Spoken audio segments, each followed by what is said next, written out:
All right, hello. Wow, it's March 18th. This is Dead Air number 49. Welcome, everybody. Welcome, Brian. Hi. Good to see you. How's everything? And we've got a real pressure cooker today, if I don't mind saying. Zach Bogus is here with me again today. Zach he drove me here. My car is still in the Oak Hill body and paint. And how you doing today, Zach? I'm great. Thanks for having me, Holtzman. Hey, anytime. Thanks for the ride. And wow, thanks, Bad Ashley there playing us in. Very. Do you like that? Did you like? Let me introduce who I'm sitting here. I guess I'm kind of nervous. I'll tell you right off the bat. We weren't sure we were going to have you. We've never had a. You are. Let me just let me just start by saying hello to. Why don't we just start with Deric Poston? Is that how you say it? Yes, sir. Deric is a good friend of mine. I've known him from back in Los Angeles. We just reacquainted ourselves on Saturday evening of past Saturday, and Deric, great. I'm really happy you're here. You're a very funny dude, and you have a very successful.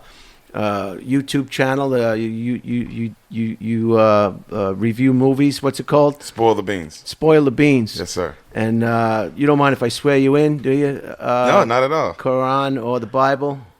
Can I pick? Yes, that's why I said Quran or the Bible. I'm gonna go Bible. Okay. Just put your hand on the Bible and raise your other hand. And do you swear to tell the whole truth, nothing but the truth, while you're on dead air? So help you God. Absolutely, yes, sir. Thank you. Wow, yeah, I'm really at a sorts here because I think everybody knows that you are a couple. Is that right? Correct. That's correct. And you are an African American. Is that right? I'm mixed. Yeah, I'm half Biracial. If I'm being all the way honest. If I'm going on the. I don't want to. Let's just. All right, Sam. I want to. Sam is. Sam. Sam. I am. What? Sam. What is? Do you have a? Do you want to divulge your last name, or is Sam just fine? Lopez. Sam Lopez. Lopez. Mm-hmm. Do you Quran or the Bible? Can I have both? We've never done both, but you certainly can. I'll stack them one on top. The Bible is smaller than the Quran in this case, so that's the only reason why the Bible is on top. You know what? I'm not going to open myself up any criticism. I'm going to put them both at the same level. And do you swear to tell the whole truth, nothing but the truth, to help you God while you're on dead air? Yes, I do. Thank you. All right. So with that said, I guess we're going to get the truth. No doubt about it. So we weren't sure we were comfortable, not uncomfortable, but comfortable because on television they have all these commercials, with the Mexican wife and the black husband, or the Chinese stepson with the South Korean ambassador. And it's all fake. They're just trying to get everybody together. You know what I mean? Yeah. They can't even understand what each other's saying sometimes. They said, "Give me a punch," and they said, "Punch." I said, "Punch bowl, not punch me." But this is a real, I guess, for lack of an interracial couple. Is that right? That's true. That is correct. This is a full breed Mexican. I think it's a. Are you half and half of something I'm else? a mixed breed. All the breeds, a bunch of things. No. So you are. Tell us. This is so terribly uncomfortable. I'm sorry for everybody, but we'll get through it. I just feel like it's the elephant in the room. You know what I mean? Because I guess I'm surprised that the producers. I'm glad you're here. There was some discussion. So what culture are you? Nationality? What do you say? You say you are?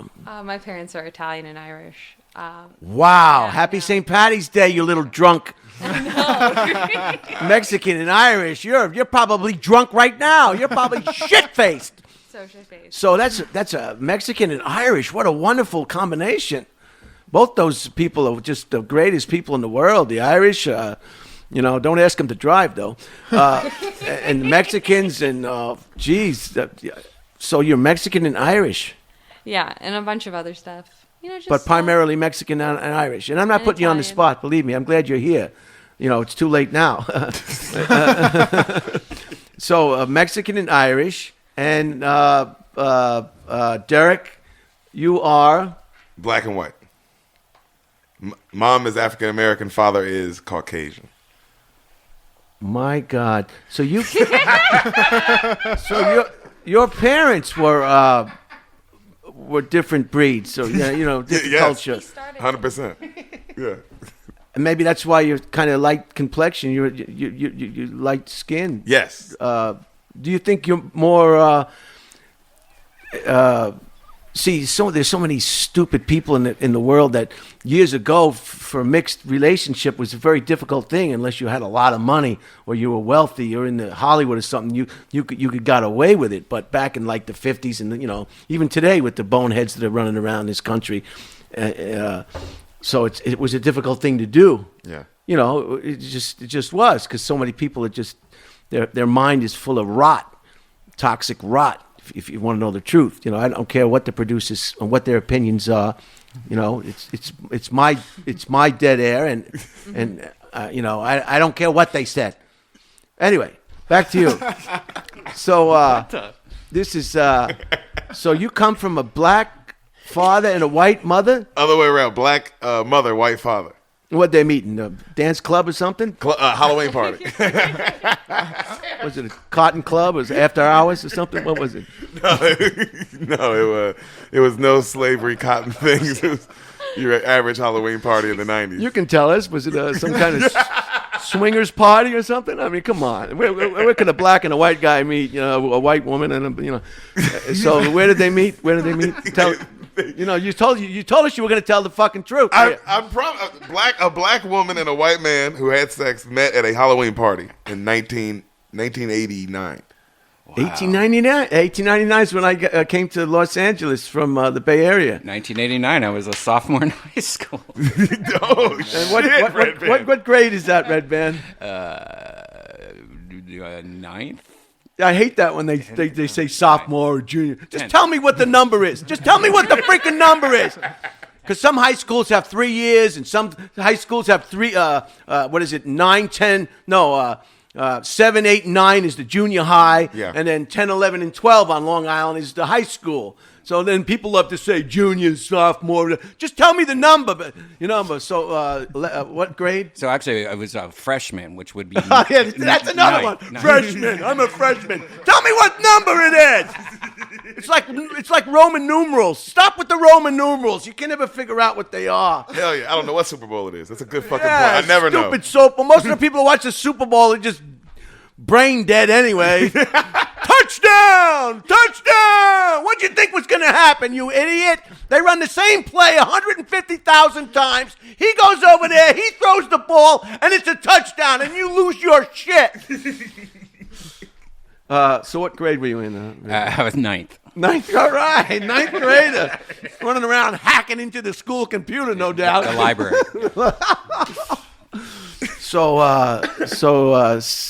So this is going to be interesting. How long have you two been an item? I guess 5.5. We're going on 6. Yeah, it's 5 years. Yeah. 5 years. That is so. And you're both very funny. You're a comedian as Yeah. well. That must be kind of tough. Do you ever get to the point where you say, "Hey, racial slurs, perhaps"? Oh, all the time. All the time. I don't. She does. She does. Yes. So you tell us again. We may not get to any of the items of interest today, and I frankly I don't care. I told Zach that there were going to be an interracial couple on Dead Air. This is actually the first interracial couple that we've had on Dead Air. Janice is Korean, right? That's a good point. And you better keep her in the house. They're going after Asians now. I know. Keep her in the house. Don't let her out. I told Zach in the car on the way over that we had an interracial couple, and he was like, shit. He pulled the car over.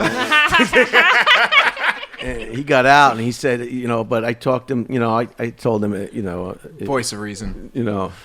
So your mom, tell us again. I'm sorry. This is how it works with dead air. Your father, or your mom, which one was the white one? The father's the white one. So your father's kind of cheeky, huh? Yes. Yes, I know what he means. Yeah, my father's definitely. All my father's friends are black. I never once saw him with a white friend my whole life. I have a friend who passed away. His name is Scotty Richardson. Funny guy, and he's the one who told me about. He used to always tell me, Holtzman, don't baby fuck it. Don't baby fuck it. What does that mean? All right? Yeah. I'm going to tell you. This is what I said exactly, Zach. I said, what are you talking about, Scotty? He was the guy that used to always say, I hate white people. I hate white people. and I'm white, and I hate white people. So I could just, I can imagine how you feel. So he used to always say, don't, and what baby fucking means is like a guy in a Porsche with a sweater around his neck and nice clothes and expensive jeans. He gets a flat tire and he doesn't want to fix it. He doesn't want to get dirty. Yeah. So he's baby fucking it. That's what that means. Okay. So your father was a white guy, and he liked black women Yes. to the point that he actually married the woman. Mm-hmm. What's your mom's first name? Elaine. And your dad's first name? Ricky. And you have siblings? One older brother. Is he got a similar skin tone? He's darker than me. Oh, Way he's- darker. Wow. Uh-huh. How does he feel about that? He's okay. I think How he's does come he to feel about terms that? with it. I think he's like 36, 37, so I think he's okay with it now. He is a different father, though. You got a real good voice too. Great voice, right? Oh, Don't he? Okay, thanks, fellas. Do you know how to sing? Oh, to me, yes. Yeah? And I believe in it. Like, I believe I can sing. I believe you too. Thank you. You got a real good radio voice. Thanks, Brian. Appreciate that. I forgot to tell you can talk whenever you want to talk on Dead Air. You don't have to wait, I talked about with some you've been on podcasts before where you sit there as a guest for 20 minutes while the idiot running the podcast decides he wants to do nonsense. And you sit there and go, why am I on this podcast? I've been here 30 minutes. You haven't even asked me one thing. You haven't even introduced me. So you can also leave whenever you want. I hope that's not the case. No, I'll stay. And the bathroom is to the right over there if anybody needs to do some, I guess, interracial restroom visits. I don't know if there's any. There's only one bathroom. I don't know. Gotta double stack it. So where do you identify? Well, let's talk to Sam a little bit. Sam Lopez. Hello. Sam, do you identify more with your burrito and enchilada side of your breed, or do you really like the Irish whiskey side? I chose the whites.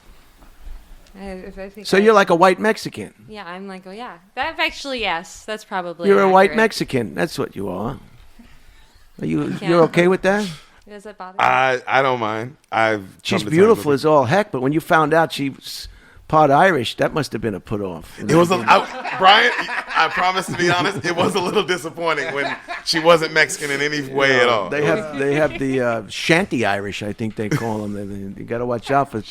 Every culture has a bad side of that culture, Yeah, in the whites, it's just white. Anybody who's white is pretty well suspect. Yeah. Wow.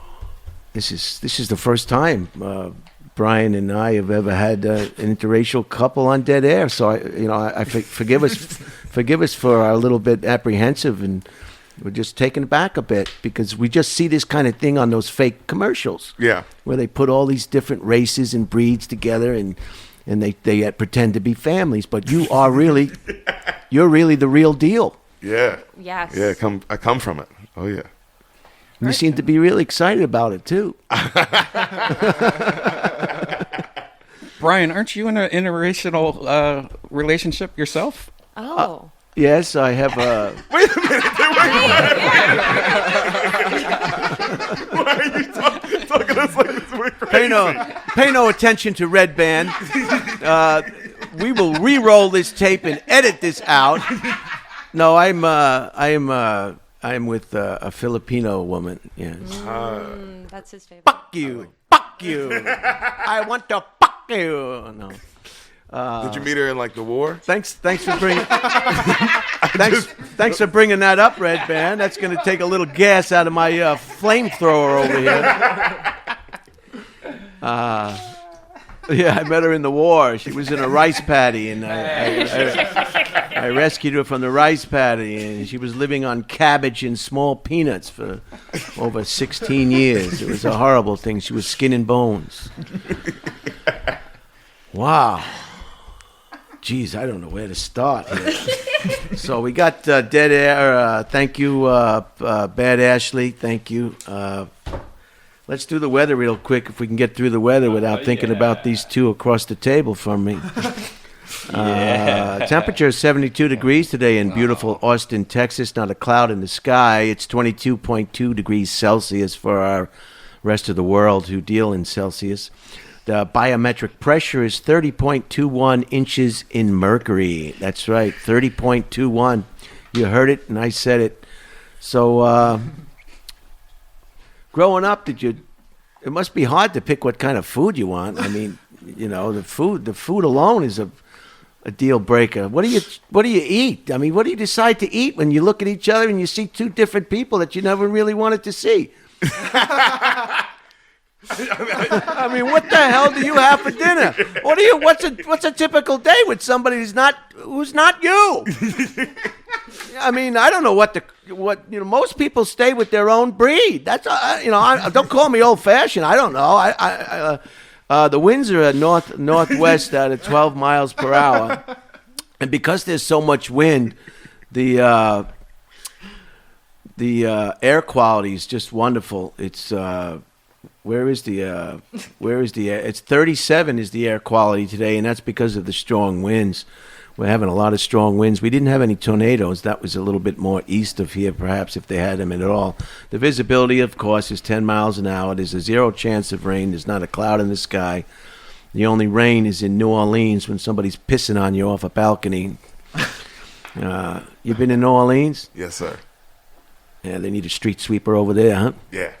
Yes, they do. The humidity is 20%. Sunset will be at 7:41. Thank God the days are nice and long now, so you guys can, I guess, picnic longer in a place that you like to picnic. I don't know where you guys picnic guys? Oh, we picnic. No, yeah, we actually do, yeah. Oh, yeah, interracial couples are famous for picnicking. They love to get out. You see them every once in a while with the blanket and everything. Those commercials are based on something. Yeah, They're getting it from somewhere. There's a Chinese guy with a big old woman. Sunset, 7:41 p.m. High tide. We don't do high tide anymore. And the moon tonight is going to be a waxing crescent phase. A waxing crescent phase. The dew point, 27 degrees and negative 2.8 degrees Celsius for the dew point. So that's the weather today. It's just beautiful. I guess this is the good time in Austin before it gets real hot. Now, have you moved to Austin? Relocated? How long you been here, Sam? A week. We moved last Monday.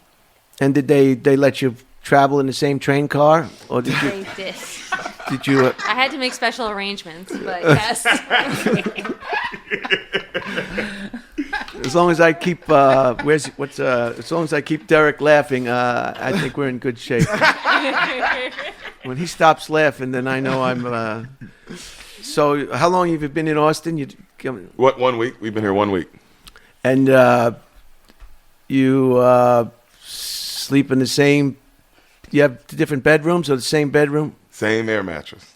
Same air mattress. So you sleep on the same bed? Together. Yes. Oh, didn't know. Didn't know. Okay, all right. So we know now. That's all right. Hang there. So how long you been in Austin? One I'm sorry. 1 week. 1 week. Oh, right. I got here on February 4th, so I'm a new. Evidently, it's the law. I don't know what happened to you, but I woke up in the middle of the night, and they put a hood on my head, and they forced me to move here. They put me in a van and drove me here. You're not supposed to talk about this, Brian. Everybody's coming here, right? Yeah. Oh yeah. Everybody's coming here. So I look forward to working with you both. Oh yeah. That's why we It's saw. going to be like 47 clubs when everything is said and done. I think everybody will be able to get spots. I hope. You go back to Hollywood, and the Comedy Store will be a big like parking structure. Aww. That hurts, but yeah. So you came back. You came out here. You've been here. So welcome to Austin. Welcome to Austin. Zach, you want to welcome him too? Hey, welcome to Austin, guys. I'm really excited you're here. Yeah, we've been seeing you around, man. Yeah, I've been around. Zach is the stage manager for the famous Kill Tony podcast, which is going on like gangbusters, and he makes sure everything is just the way it needs to be, and he's not a racist. No, I'm not. No, I just want to get that out. I just want to throw that out there. So some of the I'm things, not a racist. some of the things that happened today on March 18th in history. In 1863, there was women that went nuts. They rioted in North Carolina, in Salisbury, North Carolina, because there was a lack of flour and salt in 1863. Now, today, most women. Do you cook, Sam? I do cook. Well, you're an exception. Most women today, you ask them to make you something, and they say, "Is your arm broken?" I don't even know why they're putting kitchens in new homes, because women don't use. What's this? What's this? What? This is the kitchen. This is where you prepare meals. You. Flour and salt. So they had a big riot in 1863. 1881, Barnum and Bailey's Greatest Show on Earth, or the Ringling Brothers Barnum and Bailey Circus, maybe it was the precursor to that, opened in Madison Square Gardens.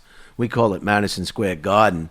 But did Joe Rogan ever do his show? I don't think he ever did his show in Madison Square Garden. He was on the marquee. I was in New York City at the time. And he was, and then COVID hit.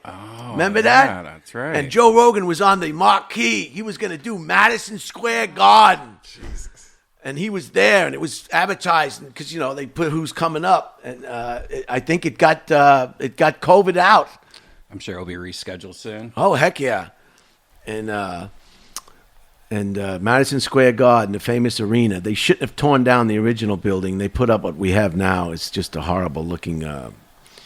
Looks like just the top of a bottle top, Fortunately, they saved the Grand Central Station, before they knew not to tear these buildings down. 1942, the third military draft began in the U.S., I guess for World War II. And 1970, the United States Post Office had its first postal strike. Wow. Big day. Not too many items today. Does your postman have actual like a post car and like outfit? Like, do they dress like a mailman? Like, No, I didn't see them in uniforms. yeah, mine. Like, I thought some woman. Like, I almost started chasing this woman because we had a package to pick up, and you put it on your front porch. And this woman like parks her Jeep out front of my house backwards on the street, and then comes out and like grabs my package. And I my alarm went off. I'm like, "Whoa, who's this woman stealing my package?" And I start running out, and then I see that she's holding like a beep thing, And I'm like, "Oh, what? That's my postman? Like just normal clothes." I guess that's how they do it in Texas. They don't give a fuck. They did. They do everything their own way here in Texas. We don't like men in uniform. Did you guys drive here or We Ubered. We Ubered. all the way from from Los Angeles? Oh. We flew. We flew from Maine though. Because we left Los Angeles a little while ago, and we were living in Maine up until we came here. Wow, Maine. Did you guys have a car No. Oh, in LA we did. Jeremiah Watkins gave me a car one night. It was awesome. You have that car, yeah. Yeah. So I had that until we moved out of LA. So you drove from Maine? We flew from Maine. And what are you going to do for wheels now?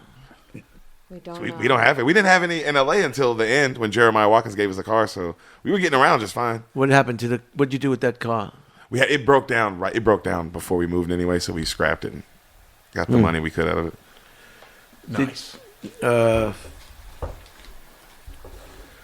I don't want to put you both on the spot, but I did have you. You saw that show, The Dating Game? Mm-hmm.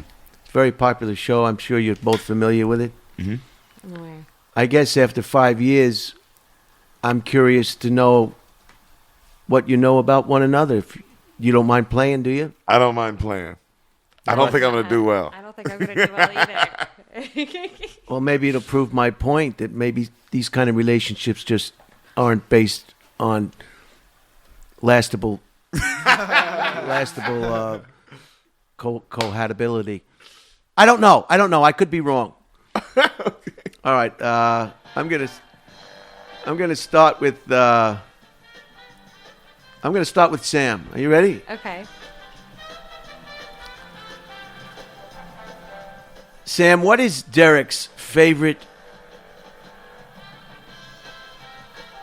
I got to figure out if I'm doing this right. I don't want to blow it. I can't give it away. Okay. Yeah, I think I know how to do. Yeah, I know how to do it. Okay, here we go. Deric, what is your favorite musical group? And please come into the mic. Yeah. My favorite musical group? Probably. These are basic questions now that anybody that's been together for 5 years should be able to answer about one another. No. Unless, of course, they're not the same culture. No. They're not the same culture. I mean, this just proves that you don't have a lot in common when you're not going or you're not mating or you're not living with or having children with the same person. White people should be white people. Black people should be black people. Koreans should be with Koreans and Filipinos with Filipinos. You know that. So, what is your favorite musical group? The problem was with the wording of the question, Brian. That's why it was so hard. Because there is no really musical groups no more. So when you said it, I'm like, well, I didn't want to say band because then that would be like, I didn't want to say rock and roll. I didn't want to say hip hop, a musical group. I mean, that's pretty easy, right? How about musical performer? That's because when you said group, I was like, well, I have to now think of a group. Did it throw you off too? I ignored the wording and went with my gut. No. Okay. I got all right. I'm gonna say my favorite Drake. That's what I would assume she wrote. What is Deric's favorite musical group? And you said Drake. That's correct. Oh my God, this is not looking good for my theory about interracial. So that's going to be a problem. Okay, then I'll put that one down and I'll pick this one up, and I'll say, where's my card that tells me who's on the podcast? Deric? Yeah. There it is right there. Deric, what is Sam's favorite musical group? What is Sam's favorite musical group? Yeah, the one that's sitting over here, the one over here on the air mattress. Yeah, this one over here with the long hair, the Irish Latino. What is Sam's favorite musical group? Taylor Swift. That's what she wrote. You wrote it down. Oh, yeah. I wrote that down. Yeah, yes, it's correct. Awesome. I guess that's awesome. So far, I am not really proving my point whatsoever. Okay, let's go to. There's only 5 questions. This is hard. Like if you asked me in Genesis, I would not know what her favorite band or group or anything is. She doesn't listen to music. It's like I don't know who made the wind chime song. It's hard to listen to music. It's hard to listen to music when you're. when you're mowing the lawn and cleaning the gutter and cleaning out the grout in the bathroom and vacuuming. And okay, question number 2. There are only 5. This is. I'm going to go back to Deric. Deric, what is Sam's favorite color? Okay, Brian, I hate to do this. I don't want to tell you how to play your game, but those are supposed to be for Sam.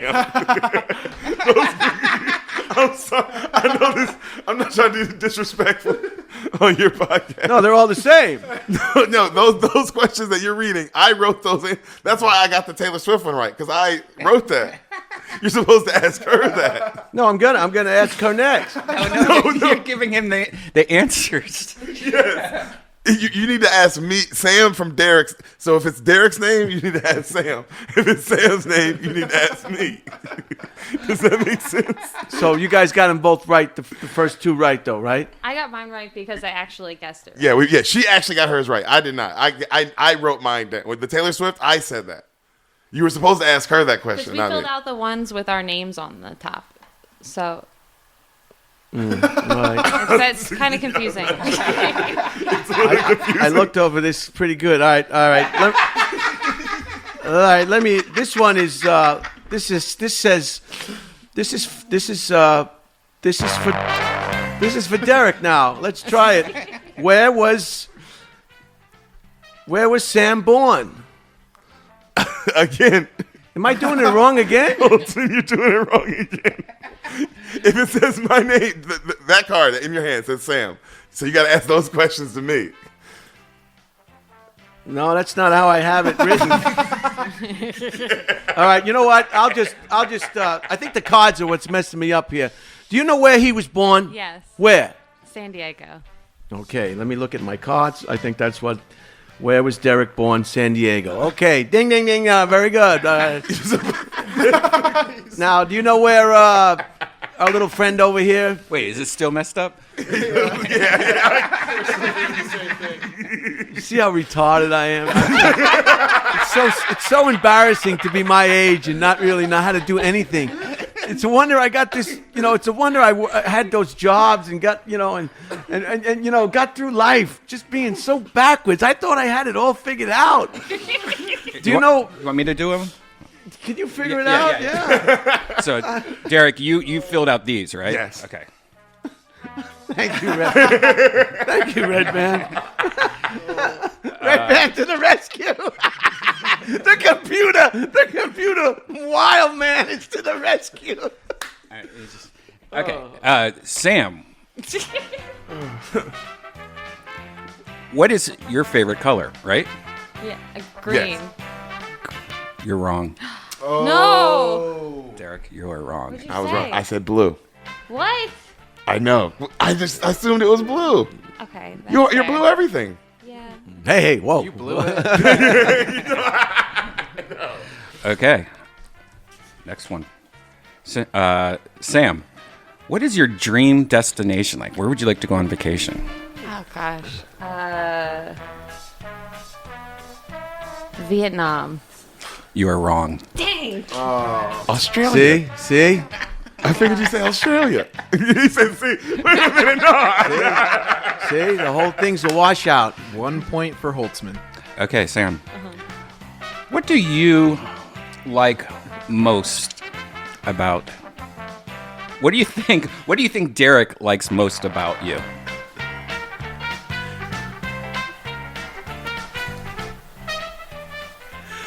My smile. You got it right. One Roman right. All right. What? Where? All right, these questions I think might be a little weird. Where were you born? Where was I born? Baltimore. That's right. You got it right. Okay. I got 3 of them. Okay. So now here for Deric. We'll switch the first one to Drake. What is your favorite color, Deric? Black. Nope, it's not. I said blue. We just neither one of us are listening to each other. Oh God, Deric, what's your dream destination? Australia. No. No. I don't know. I just said Ireland. I just picked a different country. Yeah, he likes white people, so I guess he'd want to go to Ireland. He Seems just right. takes after his dad, or he doesn't take after his dad. All right. What do you think that she likes the most about you? I'm funny. I guess that kind of goes with it. I said your personality. Okay, yeah, I figured that's what you would say. So I that's kind of what that means, right? Yeah. Where were you born, Deric? San Diego, California. No. Really? I was born in San Diego. What did I write down? Yeah, they're real liberal Wait, what- down there, huh? They like that sort of Oh, yeah, thing, yeah. huh? Actually, no, it's Thank really you. Republican down there. Yeah. Thank you, Brian, for helping me with that. That was you know what? It was confusing how he did it. You know, It wasn't confusing to me, but it was. Maybe it was. But thanks for playing along. I think we proved the point that, in general speaking, and I don't want to paint a wide brush, but these relationships are doomed to fail in certain areas. I know Sam is a little bit upset with that. I know it's hard to take. You're probably very fond of Deric, and I wish you both the best. And I don't know. I can't say enough how it's you don't like your own kind. Is that fair to say? You don't like your own kind? I don't know. I was dating only black girls for a long time, and then I got on the white girl kick, and then I met you. Oh. It kind of went like that. But it was started with all black girls for the majority of it, and then when I got out of the house, it kind of changed. So you're more or less taking after your mom. Yes. Following in That's her exactly what she footsteps. did. Yeah. And your parents are still happily married? 30 years. Wow. They travel in the same, railway car? Are they allowed to travel together? They're allowed to travel together. They are. Very good. All right, then. It's time for me to give some gifts. I always like to give gifts to the guests. Oh, hell yeah. We like gifts. Today I have some. These are brand new. These have not been used. that bag sure has. This these are brand new Bic pens. You can see they haven't been used yet.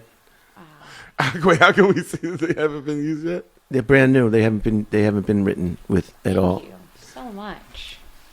As comedians and comics, writing instruments are very important, and you always need a good pen. That is true. It's mightier than the sword. That's for certain. But these haven't been used before, Brian? Look, the No, cap is still it's on brand new. everything. It's brand new. It's brand new. Look how full it is. Okay, all right. You handed me a pen a second ago that looked like this pen. No, I have other pens. I Okay. bought a whole package of them. Oh, thank you. All right, But you gave those us the- particular pens are brand new. Okay. And then I have a little bit of this for you. Ooh. It's a little microphone. Thank you, sir. Merch. I heard Holtzman. I have heard you. I have seen your set a lot. Hey Brian, I found a I found a video that's I guess that's been coming viral a lot on TikTok and YouTube, and it has Zach in it, and he's when he used to work at a place, and it's very un-Zach like, and I would really would like to watch this and see what you think about it, what your thoughts are about Okay. it, because it's very surprising to me. Let's see let's roll the tape, as they say. Hold out your fucking camera. Okay, that's good. That's good. So, you're telling me I lost the money? I'm For the telling icy. you spent your money on an icy that you have in front of you, and you didn't like the taste of it. So you're acting like a It's actually 4-year-old kind of. It's actually kind in the of mall, water. in the center of the mall here. You're acting like a fucking 4-year-old. You pulled out your phone and you're trying to, I don't know what you're trying to do. If you're trying to be aggressive, passive aggressive, Not to at get all. another free drink. No. But We don't want a I'm free not- drink. Yeah, you just asked for. We just want a refund. We want a You're not refund. getting a refund because we don't offer Okay, refunds, how about an as do exchange? most of these businesses How about in an the mall. exchange for a And as Coca-Cola? I said multiple times before, I'm not exchanging it for a Coca-Cola. You can throw it away if you choose to do so. Okay. But I'm not giving you a f***ing refund, and I'm not exchanging it. You're getting on my f***ing nerves. I told you now you need to either leave, throw it away, or I'm calling security. You call security. Okay. What'd you say, baby? Does he think we're scared of him? No, he don't think that. What is He's gonna have to clean up the ice. No. Oh We my can't do that. God. Well, I'm not gonna stand here and let them call security up. So you say this is the Fox Hills Mall. No one gives a fuck about our problems. That's exactly what I said, and I meant it. Nobody that you don't like your blue icy, that you paid $4.36 for. Like, what? That's your f***ing problem, man. You shouldn't have bought the icy if you didn't like the icy. It's an icy. They're all the same everywhere you go. That's your problem. True. Don't buy another one. You learned your lesson. We all make mistakes. wow? Icy at you? She threw the icy at the security guard when they got escorted out, though. What? Were Yeah. they black? Yeah. Okay. Well, I mean, it was the Fox Hill Mall in Culver City, and I was the only white guy. Wait, I'm so surprised because I've worked in so many restaurants and so many places before. Like somebody comes back, I don't like this icy. You're like, hey, can I get you something else? Can I get you a Diet Coke? And or I would even give a refund if they have only taken a few sips. What was making you so angry? Like, no, I'm not even going to give you a Coke. Well, he came at me sideways from the very beginning. Was harassing me for like 10 minutes before he pulled out his camera. Like he was like, "Oh, I fuck people like you up in the street all the time. You're gonna have to watch your back around here." The other guy in the video, he's 16 years old, and I got 3 cameras on me. Like I get in trouble if I refund anything. It's literally a $5 icy in the center of the Fox Hill Mall. It was a kiosk. Right. That shit happened all the time too. Like I dealt with plenty of awful customers. Just people who try to work it over on you or whatever. But he came at me sideways from the very beginning, and I was patient. I customer serviced him, but as soon as he saw me start to get like a little on edge, he like pulled out his camera, and I'm like, all right, I'll give you a fucking show. Yeah. Wow. Well, yeah. Without context, it just seems like you're a dick. I know. And I am, but What do you think, Brian? I'm still in shock that I didn't know how to do this. I did it at home. I thought I had it. I thought I understood what I was doing, and I'm in shock. Yeah, working with the public is it's a hard thing. It really is. It's sometimes it's just easier just to give them what they want. But in his case, he's probably had a management team that's watching him like a hawk. These retail people don't realize the pressure that regular employees have when they're working retail. I mean, every 5 minutes they're doing inventory, and that's a big deal. And then they're watching you like a hawk, and you can't use the phone. You get a family member phone call. My sister Sue used to work at William and Sonoma in New York City, and I'd call her just to mess with her, I'd get the other employee to put her on the phone, and I'd say, well, I bought some dish towels, and I want to know how come I can't, and then she'd find out it was me. Anyway, retail is... They just need money coming in that retail. The rent is out of this world. $7,000 a month for retail. And it's all about. They're like doctors and dentists. You walk into a doctor's office or a dentist's office, whether you like it or not. You think these people are on your side. They're not. You're a dollar sign. Every time you walk in, it's like a Lexus dealership. You're a dollar sign. There's a business model behind you walking in that door. Nobody is your friend. They want to make X amount of dollars from every customer that walks in there with a Lexus. That's the business model. They don't build these things just so they look nice. You're a dollar sign. The dentist is the same way.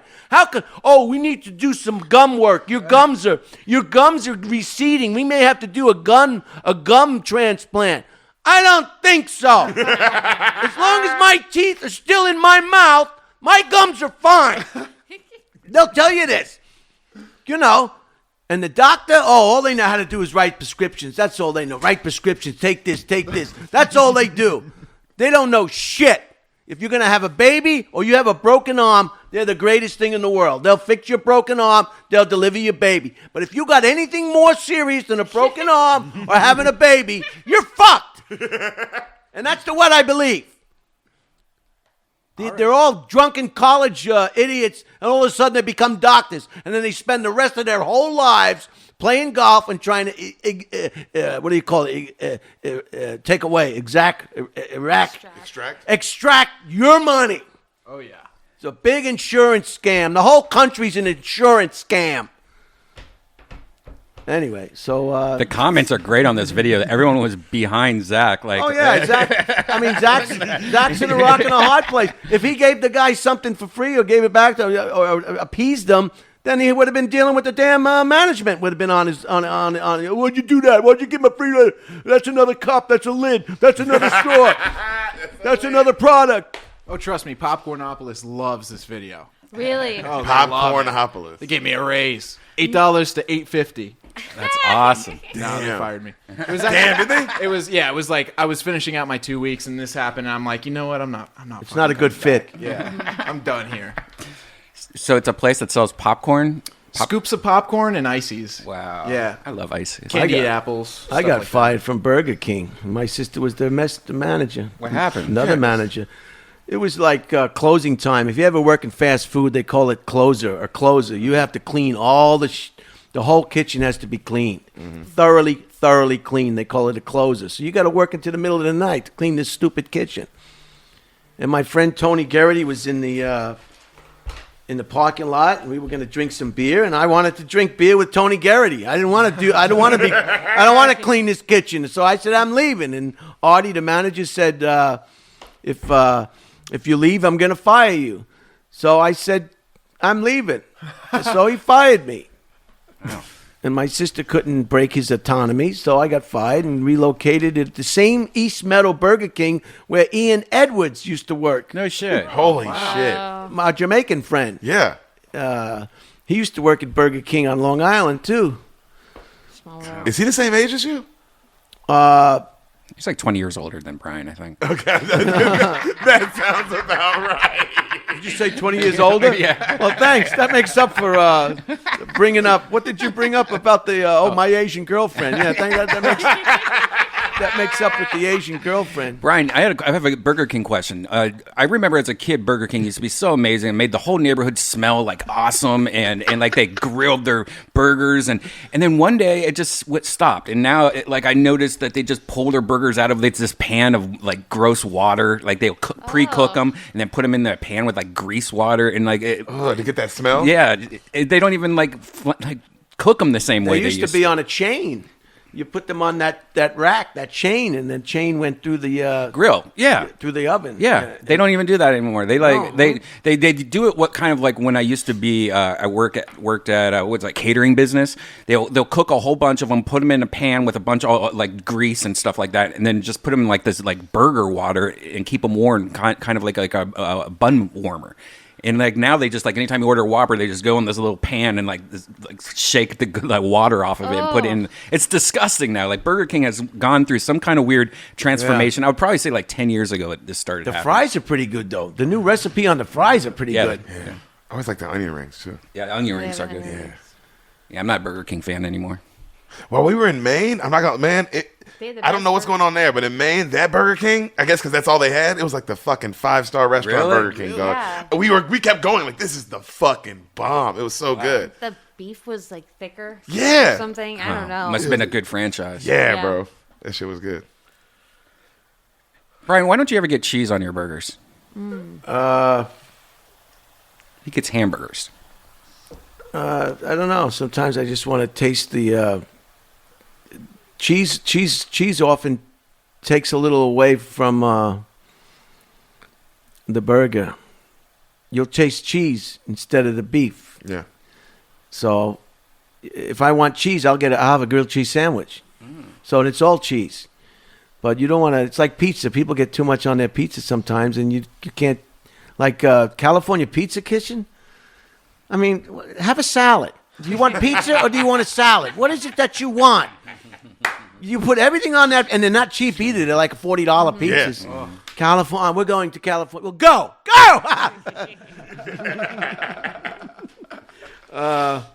So this has been quite an episode of Dead Air. I tell you, we've learned a lot. We've learned how stupid I am.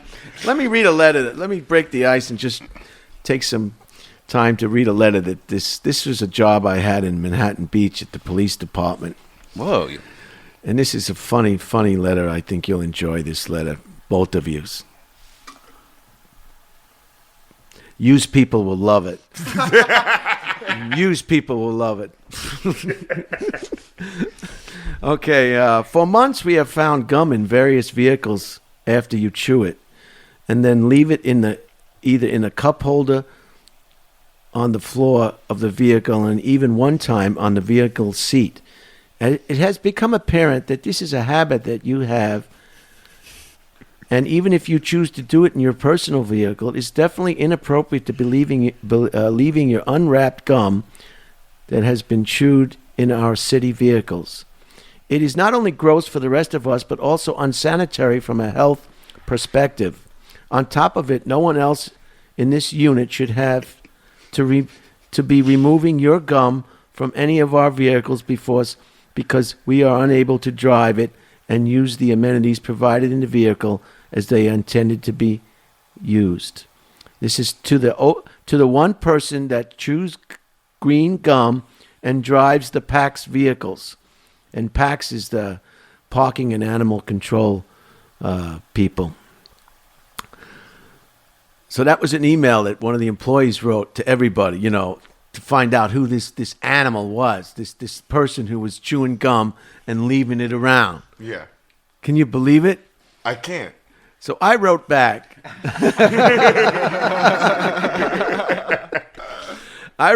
Sorry.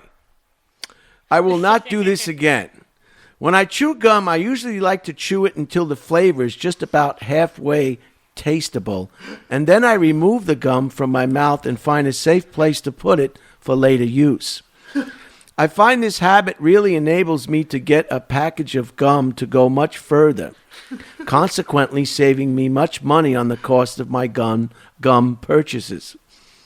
The problem is that sometimes I forget where I put it, or I get a call for service, and sometimes I even change vehicles, and I forget my gum. It does not help that the green-colored gum, I like the color green because it's a positive color, signifying life, and reminds me of the color of my uniforms when I was in the Air Force. Tends to blend in with just about every surface I put my gum on. One time it took me 45 minutes to find my gum. Lucky for me, I did not have any calls, and more importantly, I did not sit on it. With that said, I am deeply sorry to all and anyone who was directly impacted by my careless and forgetful behavior. In the future, I will refrain from chewing gum at work or when I'm in a work vehicle. Nobody is more ashamed of myself as I am of myself. Please accept my sincere apology.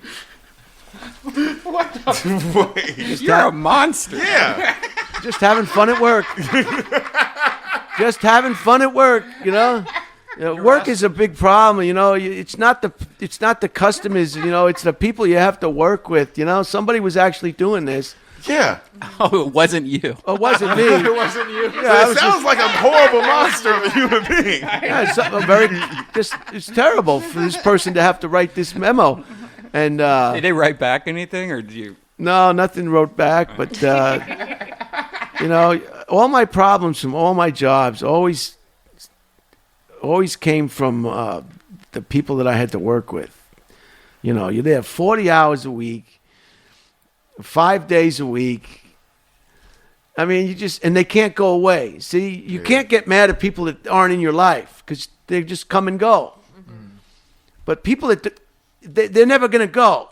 They're just going to always be there. And you're just like, damn, can you just come to work and mind your business? Does your business have to be everybody else's business? Who's off today? Who's in what vehicle? Who's taking vacation? Or who's getting all the overtime? And what's he doing? And what's they doing? And these are the way these people act. And you just wonder, don't you have families? Don't you have children? Don't you have a life? Why are you so consumed with worrying about what's going on here in the workplace? And it gets me in trouble every time. But now I don't have to worry about that now. I'm done. All right. Who is trying to? It's another psychiatrist I trying thought you to. were supposed to turn your phone on. Yeah, I silenced it. Okay, let's see how. How old do you think Sarah Evans, country singer, opens up about faith, love, and career in her recent memoir, Born to Fly? Sarah Evans, how old do you think she is? Can we see a picture of her? No, 49. wrong. What do you think, Michael? 22. Can I call, Michael? can I call you Michael? You know what? Holtzman, with you, I don't mind, man. You can. How old do you think Sarah Evans is? 43. Oh, yeah. She's in her 40s. What do you think, Brian? 42. Everybody's got it weighed in. 50. How about Edwin McGregor, Scottish actor, and will play celebrity designer Halston in some nonsense. Ewan McGregor. Ewan McGregor. How old do you think he is? You never been on a podcast before with a special needs adult, have you? You know, I figure Helen Keller did all she could do. I can do whatever I want to do. Helen Keller broke ground for people with disabilities, no matter what they are, to just do whatever they want to do. Hell yeah. Thank God for Helen Keller. Thank God. Yeah. Well, really not her. Really the person who did all the work. She didn't do shit. Helen Keller didn't do anything technically. Right. It's technically the woman doing all the stuff for her. What if Helen Keller? What did Helen Keller do? What if Helen Keller couldn't do anything at all? Like she had no intelligence, and the lady who was writing for her was just making it all up. Who would know? I heard she was good in the sack. All right. So this is Ewan McGregor. How old do you think he is? 47. Okay. Michael? 50. Zach? I'm gonna say 54. And Brian? 54. And the answer is 50. Tim Meadows, comic of Saturday Night Live. Fame, grew up in Detroit and is I love him. He's Tigers so funny. fan and Ladies man. with a home near the ballpark. Tim Meadows, Sam, 52. and Michael, 50. Zach, 51. Ooh. Brian, I would say 50 also. 60. What? Whoa. He looks good. He looks really good. Looks great. Oh, black people don't age. If you're black and the first gray hair, you'll be about 118. No, it's true. It is true. They look youthful for their whole lives. Melissa Manchester, Midnight Blues singer, recorded her hits for her latest album. What do you think, Sam? 51. Oh, you're pretty generous, huh? She's been around the block more than the block. Go ahead, Michael. 63. Zach? I'm gonna say 60 even. 65. Nope, nobody got it. 70. Damn. She looks great. Jane Seymour, Dr. Quinn actress in Bond Girl, now relishes her role of Oma, in her 6 grandkids. Whatever she... Jane Seymour. What do you go, Sam? 61. Go ahead, Michael. Man, 1,024. Zach I'm gonna say about 800. I don't think she's that old. and Brian. I would say 75. She got different colored eyes. 70. Oh, wait, it wasn't that painting? No. That was a He said- queen named Jane Seymour. Oh. Yeah. When he said you didn't know who it was when he said Dr. Quinn, Medicine Woman? When I saw the painting, I was into the painting. Oh, okay. And the last one is Kurt Russell. How old do you think Kurt Russell is, Sam? Do you think Sam? How old do you think Kurt Russell is? 65. Okay, Michael. Ooh, 61. Zach I'm thinking he's like 69. and Brian. 78. Nope, 70. Damn. And how about John Hamm?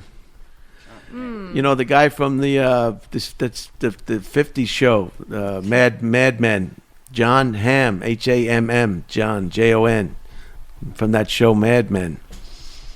I'm gonna say 57. Michael, 54.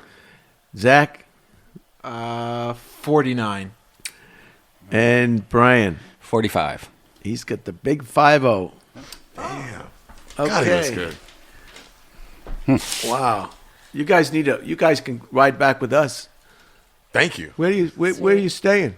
Right on campus, Yeah, like we 28th Street. Like right. I mean, we're right on the like where the fraternities are. We live right in between them all. Crazy. Party Yeah. every night. How much? Our rent $650 Well, for our portion. just for our half, and then we share with Jeffrey Burner. Hell So yeah. it's just us two, but 2 full bathrooms. I like that the most. Oh, that's great. Oh, I didn't even have 2 bathrooms in my place in Burbank, man. We've been living like animals. Everyone's moving on up. Yeah, we'll give you a ride. Thank you. Where you have to go, and maybe we'll continue the discussion about life as we know it. Some items of interest. Another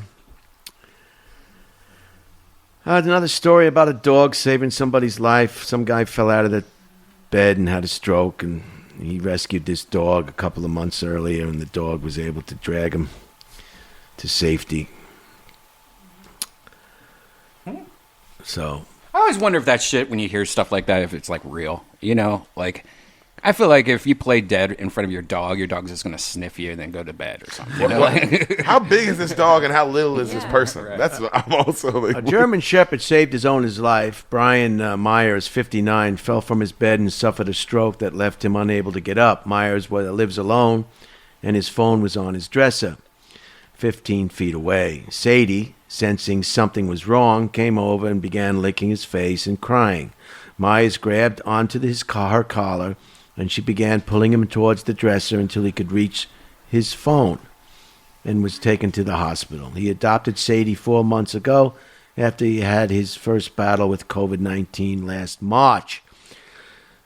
It was the best decision I've ever made to adopt her, said Myers. I really feel it was meant to be.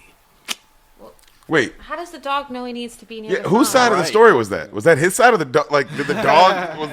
Who told that part of the story? The Lion King. That idiot lion that speaks, that has the whole country memorized by the Lion King. You're not a fan of the Lion King, are you? Never. I forgot to ask you, you're not a Jehovah's Witness, are you? No. How about you, Michael? No, sir. You guys, you believe in God, or do you think we just came out of a piece of seaweed? How's the religious thing going? I know the Mexicans are very, very religious. Yeah. And you coming from your background with your parents, we don't. Who knows what kind of God you guys I were? know. You know. Used to believe in. I don't know what I believe in now, but yeah, I grew up in the church down south. It's hard not to believe in something special hard. when you I see believe a in brand new something. baby or a Yeah. rainbow or a beautiful sunset. It's kind of hard to say we just came out of the ocean in a piece of seaweed. Yeah, I don't think that happened. I think it's a little more than that. Yeah, It's got to be something else. yeah. And it has nothing to do with black holes. No offense. Well, you don't have to. You know, that's their big thing, their big black holes thing. Enough with the black holes. You don't know what you're talking about. Yeah. It's space. Leave it at that. You know, it all started in the black hole. And you don't know. You're just trying to justify your book deal. You know, you've got to spread some garbage about black holes. Give it a break. California lawmakers are considering a bill that would ban department stores from having boys and girls toy sections. Many retailers have already removed sex-based signage, but the proposed bill would make it illegal to segregate. This is why people leave California. Make it illegal to segregate dolls, toy guns, etc. by perceived gender appeal. I think we have kids who are figuring out their identities. You know, how are you going to find out? You look for that sign that says women or men's. You know, what the hell? What are you supposed to do? Just look through every fucking pair of pants there is and see if it, you know. Good fucking point. Bro. You know, please, enough of this. Enough. It really messes up the organization. Yeah, I gotta go through every aisle now. That's a good Why point. would the Yeah. guns Yeah. be near the dolls in the first place? Yeah. They just want to erase boy and girl. They just want to erase boy and girl, or male and female. Absolutely. Now I know there are a lot of people that are trapped in different bodies and they want to change who they are, and I'm not saying anything derogatory about that, but it seems to be a little bit coming at us at a high rate of speed. No, Brian? I agree. I do think it would be kind of interesting, though, if they do take like the clothing away, where it's just one big thing of clothing. If, as a guy that is straight guy, if you were like, hey, well, I could get this dress. I kind of like the fabric on it. Or, if you start experimenting with clothing more, like if people start wearing skirts. And you look like Prince. Or Curtis, he wears those kilts all the yeah. time. I hate If Prince wasn't famous when he was alive and he came to your house, you'd ask him to leave. So get the hell out of here. What are you dressed? Was a circus Selling in town? Girl Scout cookies? You would ask Prince to leave if he wasn't. You're like, why is his voice so deep? With the ruffled shirts? Yeah, with the shirt. It'd be weird. A motorist who crashed after swerving to avoid a couch. Now this is terrible, because police officers have to realize, just like when you do something, you're advertising. If you do something great, it's great publicity for every police officer in the country. And if you do something that's not right, it's bad. It makes the other police officer's job that much harder. And this is a great example here. This is a police officer who needed to write a ticket. Maybe he was below tickets. Maybe his sergeant was giving him a hard time. But it's not a good fit. It's not a good look. A motorist who crashed after swerving to avoid a couch dropped by a truck on a Florida highway has been ticketed by failing to drive in a single lane. A police spokesman explained that the motorist should have left enough space behind the truck to avoid the dropped couch, and that you are supposed to maintain control of your vehicle. Well, that's just great, but that's not how you're supposed to interpret the law. There's something in the law enforcement handbook that's called the spirit of the law, which means you have leeway to determine and interpret the laws. It's called the spirit of the law, which means you give the benefit of the doubt to the citizen on the highways and byways of the community. This guy, nobody likes somebody that goes by the book. No. And this is an example of somebody who doesn't know anything about the spirit of the law, wrote this guy a ticket because he's trying to get away from a couch that's flying off a truck. So that guy's going to tell 20 people what happened. Now I'm telling 100 people what happened. Everybody's getting bad information. It's just a whole bad thing. It's like those Markle, the Prince Harry. Oh, yeah, those two. At the end of the day, what did that accomplish, Markle? Nothing. He's got a bad relationship with his father and his brother. I mean, at the end of the day, it didn't do anything. All it made is Oprah Winfrey another $9 million. Golly. Right? Yeah, she did get that big interview. Yeah, and she sold it to CBS. And at the end of the day, what did it do? There's a good meme out there now of Oprah. Yes. And I know a lot of women are sticking up for the little crybaby, but, I just thought it was a 2-hour just throwing people under the bus. And I don't believe in throwing people under the bus. Yeah. I'm sorry. That could have been handled privately. You're never supposed to talk about your family problems in public. Yeah, man. Yeah. The Godfather. That's what he says. That's terrible. Yeah. Golly. And then she said she was going to kill herself. Now, that could have been true, but she's had a baby. She already has a little baby, Archie. Why would she try to off herself? Archie. And then she's also estranged from her husband. I mean, there's a lot of, there's maybe she's not She's not cut out for it. maybe she's not she's a dented can to begin with. You know what I mean? She marries this guy, and all of a sudden he's estranged from his family. He used to be a prince. Now you're going to see him in Malibu. You might be behind him at CVS getting soap. You know what privilege that he's going to lose out on now? Yeah, he'll just be a regular rich Just guy. a regular rich guy stuck in traffic, going to CVS for his wife, who's probably going to throw him under the bus soon. Yeah. It's just a heartbreak. It's just, I hate to see this kind of, it doesn't serve any purpose. It just doesn't. You're right. That sucks, man. To leave being a prince just so somebody can bitch about you for like leaving your socks out later. And it's like, Yeah. well, what was this all for? You know, She's just bitching at me. You know? That's crazy. he doesn't look comfortable. He looks sad. I mean, he can't talk to his brother. His father doesn't want to take his calls because you did a bad thing, man. You did a bad thing. They're both immature. They're both dented cans. And it's a cry for help. It's a cry for help. Have you ever done anything that extreme for love, Holtzman? No. No? No. Never moved for a girl? No. Try it sometime. Yeah, but it'd be one thing to just do. Well, it what's like your that. opinion about this woman belly aching like she did? I feel like she shouldn't be. She shouldn't care. They're living off of the British taxpayer. You gotta live by the rules if you want them to pay for your lifestyle. Point. Well, what's the big deal? And then she said, well, all my friends call me on the phone and tell me that all the newspapers are saying bad stuff. And all she had to say is, listen, you want to be my friend? Don't call me and tell me all this negative nonsense. Call me and say hello and call me about happy stuff. If you're going to call me just to tell me about all the bad stuff, you're not my friend.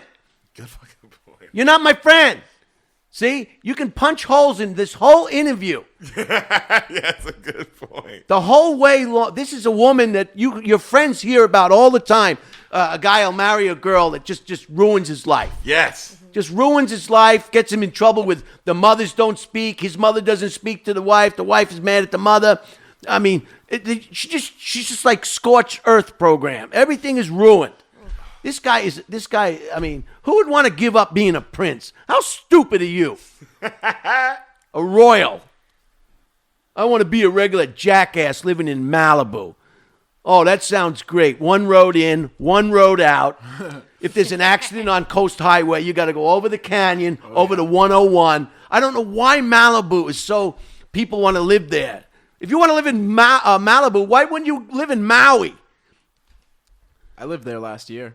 Malibu. You've been to Malibu, Coast Highway 1? I've been on it. There's nothing attractive about Coast Highway 1 going through Malibu.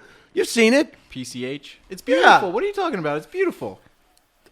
I've been to beautiful places in the world. You know how much, with the money those people have, you can do better than Coast Highway 1 in Malibu. Come on. True. You know what I'm saying? Oh, yeah. Yeah. I mean, it's like, I want to live in Malibu. They just want to live in Malibu so they can tell everybody they live in Malibu. Yeah. You know, these people are just... They'll have a reality show in a year.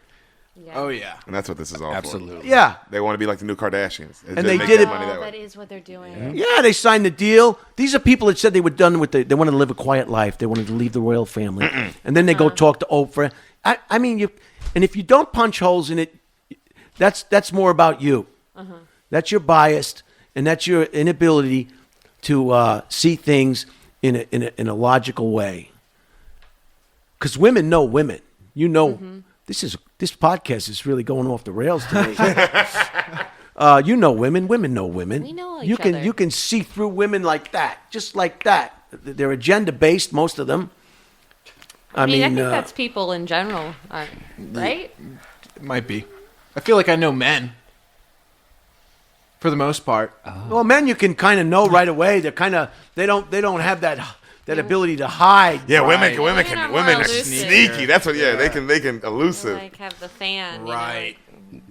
Just pull out a boob. What Anyway, are you talking about? I was disappointed. I'm always suspicious of anybody who talks to Oprah Winfrey. I mean, I can't think of a person in the whole wide world that I would rather not talk to than Oprah Winfrey. I mean, come on. Do you really want to talk to Oprah Winfrey? You know, isn't there something else you want to do today?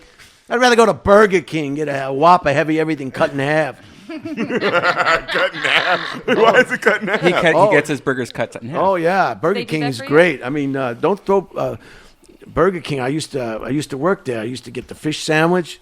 It used to be a long fish sandwich. Yeah. It was great. The bun was great. Now, if you get a fish sandwich at Burger King, tell them you want it on a Whopper bun. cut in half because the Whopper bun is better than that bun they're using for the Fish sandwich. fish sandwich. You write that down.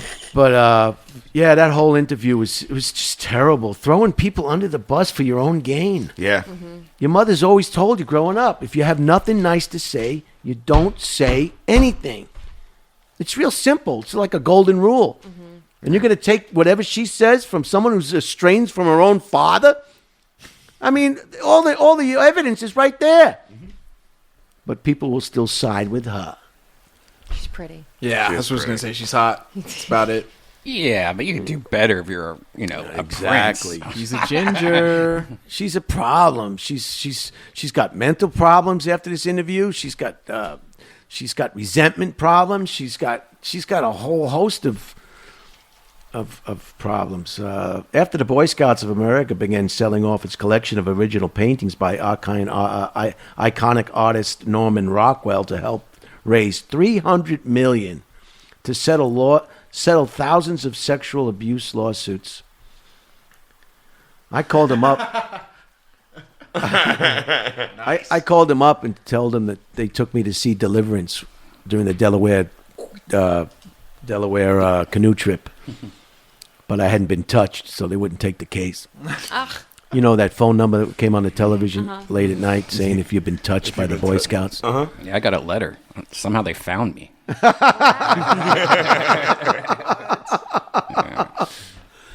Yeah, even the Boy Scouts is being implicated. After 4 orangutans and 5 bamboos, baboons, Baboons. BONO. Baboons. God, I can't do it. At the San Diego Zoo received doses of an experimental COVID-19 vaccine for animals. The move comes after all 8 of the zoo's gorillas contracted the disease for an infected zookeeper. You know, you're already in a zoo, and then you get infected by a zookeeper. You know, Yeah. I mean, what's next? The piano falling on your gorilla head or something? Why didn't they just give the gorillas masks? I don't know. They could have. They would eat the mass and then throw poop at it. Wait, was it COVID? Yeah, they had COVID. Man. How did they get close enough to get COVID? I love their butt. They're probably all. Redban. They have good butts. They do have nice butts. I'm How do gonna. they get them so smooth? Oh, man, look at that guy. Yeah, he's hanging. He was full tilt. This is something for you, Sam. Okay. This is like this is why politicians have to think before they do stuff. In Mexico, there's a program to plant 1 billion trees by the end of 2021. But it may be contributing to deforestation. After taking office, the president scrapped a government scheme that gave money to communities that preserved existing jungle and introduced the Sowing Life initiative, under which farmers get $230 a month to plant trees or fruit or timber on unused land. As a result, farmers starting chopping down the jungle, selling or using the wood, and then planting new seedlings to receive the government money. Oh, God. What the fuck? The Washington-based World Resources Institute estimates that the sowing life may have caused the destruction of nearly 180,400 acres of forest coverage, Fucked up. an area almost the size of New York City. So you got to watch out, people. Wherever there's people, there's some shit. This shit's gonna hit the Well, fan. they saw the Capitalism. opportunity. You know, Sam, why did your people do this? I don't know. This is a woman that I think I might be more upset with this woman than I am Markle character. Judge Judy. What'd she do? Yeah. She's yelling at people all the time on that television. You don't like it, Holtzman? She's yelling. She's got $1 billion. She's married with a beautiful mansion in Florida. Why is she so angry? Yeah, about like parking tickets or whatever the fuck it is. Like, it's never murder. Judge Yeah, it's all Judy. fake cases also. Yeah. Judge Judy Shelton is apologizing for nothing, said so and so and so and so. After 25 years on the air, The idiot has put down her gravel for the last time. I added idiot. With the final episode of Judge Judy airing this month, her blunt talk made her a star. 1 in 3 Americans watch the show each year. But many have criticized her approach to justice, saying she's needlessly cruel to often poor people who appear in her TV court. Yes, I believe that's true. She's 78, is having none of it.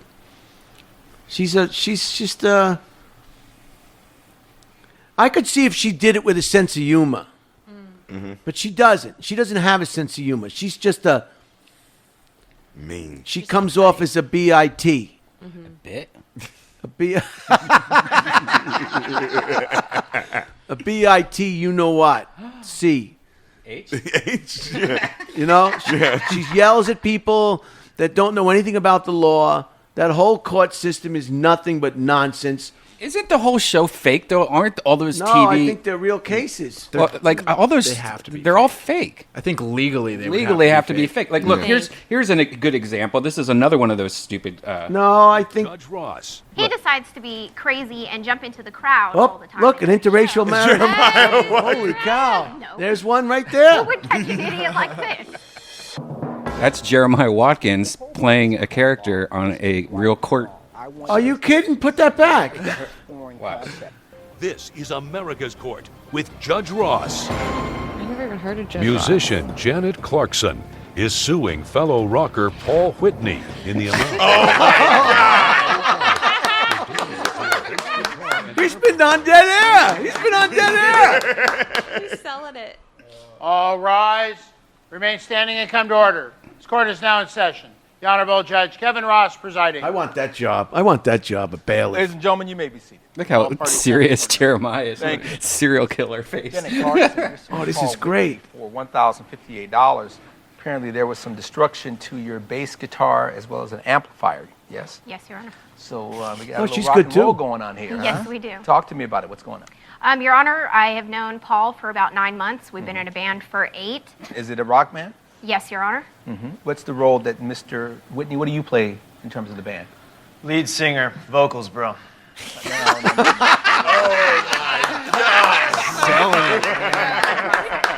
That's the drunk side of him. Yes, Your Honor. Why do you say that's the drunk side of him? Because doesn't he's even always drunk, drink. Your Honor. It's not true. That's not true. If he, I'm not drunk right now. How? He's never had a drop of alcohol in his drunk life. he should be. Typical I thing. wait a should be minute. drunk. Hold Do on you a listen to her? Who is this person? This is my witness, Your Honor. Step forward, sir. And your name? My name is Gary Hamilton, Your Honor. All right, and Mr. Hamilton. Tyrone.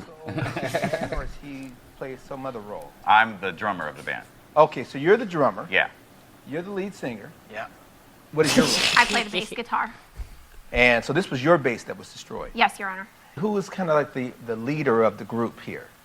Yeah, well, of course I am. Oh, you are. Okay, Yes. I didn't know She that. started it, Your Honor. You started the band. Yeah. Yes. And when you initially started the band, did you already know Mr. Hamilton, or you just met him? No, I knew Mr. Hamilton. You knew Mr. Hamilton. Did you know Mr. Whitney? No, we met Mr. Whitney at a bar one night while we were out partying. All right. And out of all the lead singers you could have gotten, why did you pick him? Because he's really good at what he does, Your Honor. So he's good. It's true, Your Yes. Honor. Is that I'm true, really Mr. good. Hamilton? He's good. He just has an alcohol and drug problem, Your Honor. Wait, and what did you say? I'm really good. It's true. I'm going to call him later. You're okay. Great. You feel as though you need to do all of that to be a true artist? I want to create the best show possible. Okay, and so whatever I have And you to don't do, feel as though you can create Not that without sober. a bottle? No. not without the lame bassist and drummer that I have behind me. Judge Ross has ruled in favor of the plaintiff. The defendant is ordered to pay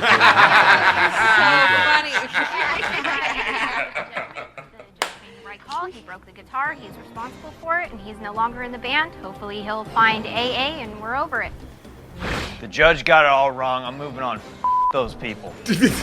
I thought they had to agree to, if they had a problem with somebody, if they did Judge Judy, then they have to abide by the ruling. If they had a real problem. Some of those court shows actually might have real cases, but the problem is like I know a lot of people that were like, "Hey, you want to make $1,000? Let's like have let's have a fake thing, me and you. I'll say that you stole my guitar, and like, okay, let's do that." And then you go do these shows. So most of these people, I think, are just actors. There might be a couple real things mixed in, but if you're going to sue somebody, you're going to go to a real court. You're not going to fucking go on TV. Yeah, you want your money. That's so funny. Was that the first iteration of the Kill Tony band? Right. Should have been. A burglar was caught red-handed because of yellow Cheeto dust on her teeth, police say. The incident began when a mom of 2 reported that an intruder had pried a screen off a window in her Tulsa home, Tulsa, Oklahoma. Police say they found a bag of Cheetos near the window and then located Sharon Carr lurking nearby. When she opened her mouth, she allegedly had the telltale image of Cheetos on her choppers and was arrested. A good reminder that Cheeto dust can be pretty hard to get rid of, said the cops. Lessons were learned. That is the type of woman to break in your house and steal your Cheetos, though, if I've ever seen one. What do you think about that, Sam? Wait, so she stole the Cheetos, or she had been eating the Cheetos when she did the burglary? We're going to move on to the next one. A runaway sheep who spent many years in the Australian bush has been rescued and shown or shaved of 78 pounds of wool by his rescuers. Damn. Oh my God, that poor thing. God, that smell. I hate the smell. Oh my God, that's like 400 homeless people. That's like the Whoopi Goldberg of sheep. It looks like a ball sack. How did sheep see if it, like, if before we started shearing them, what was their lives? I know, right? That's weird. It's a good point, Sam. I don't know what happened. It's probably ripped, though, carrying all that weight around. Look at that. Like That's so crazy. What's that one sheep in the wheelchair doing? Like, what? It looks like my 600-pound life, but for sheep. Oh my God. Oh God. I just was drinking too many soda pops. God, can you imagine the smell of that thing? He was taken to an animal shelter and finally shaved of his burden. We truly believe that he understands what we have done for him, has eased his life and turned it for the better, a shelter spokesman said. Oh yeah, he looks way happier. Yeah. So fresh. Oh my God, does he? God, what a release of a burden. My God. Where's the veal? Veal is so tasty. A Minnesota company has created self-cleaning underwear that doesn't need to be washed. Called Kirby. The smell-resistant undergarment is composed of a blend of bamboo and eucalyptus, beechwood, and bacteria-destroying copper fibers. Herlican. The company behind the product said that the Kirby can go weeks and even months without washing. The company conceded that some people may think that's gross, but said that as long as users let them air out a few hours after a day of use, they'll smell as fresh as unworn underwear.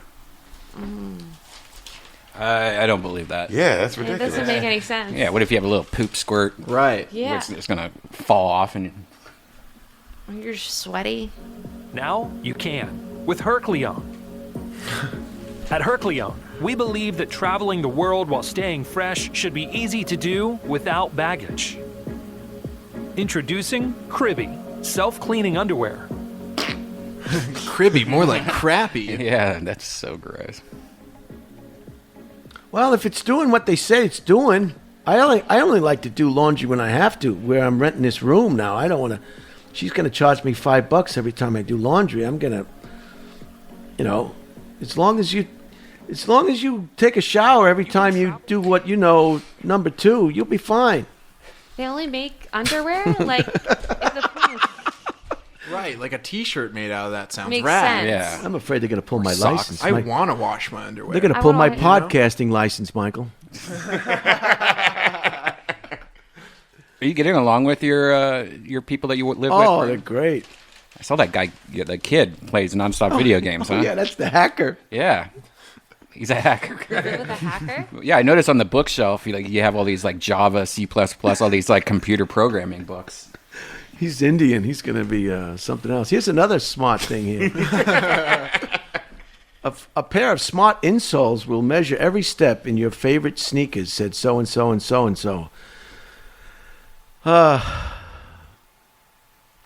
It says NURVV, Neuro Run, has created insertable insoles that embedded pressure and motion sensors that go directly into your running shoes. The sensors send data to an app that shows precise information about foot pressure, strike tempo, cadence, and pronunciation, or the rotation of your foot when running.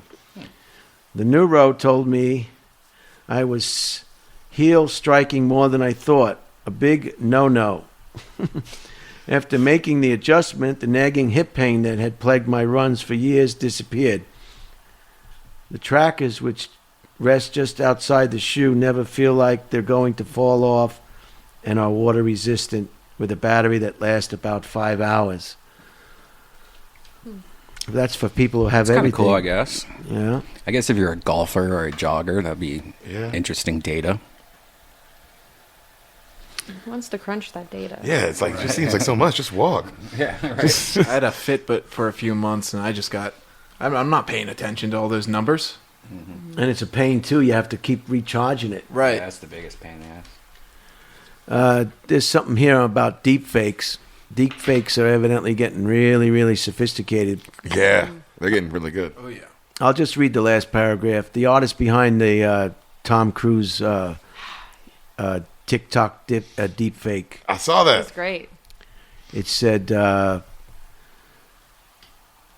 what you need is powerful graphics processing computer hardware to run the artificial intelligence system that could scan 13,000 images of Tom Cruise that capture the actor from almost every conceivable angle. The project took about 2 months, said this character. And he said he still couldn't have done it without a capable impressionist to convincingly imitate Cruise's voice, cadence, and mannerisms. This is an example of what can be achieved technologically. There's no question that the videos are really good, but this technology is still well beyond the capabilities of the average internet user. And calling it an immediate threat to society probably goes too far. Remember how much a polar bear weighs. What? Yeah, it's pretty cool. The guys that did South Park, they have a deep fake show that they do with Trump, and Really? I think it's even crazier because they made Trump kind of like a gay reporter, Hollywood reporter. Like, look at this. This is.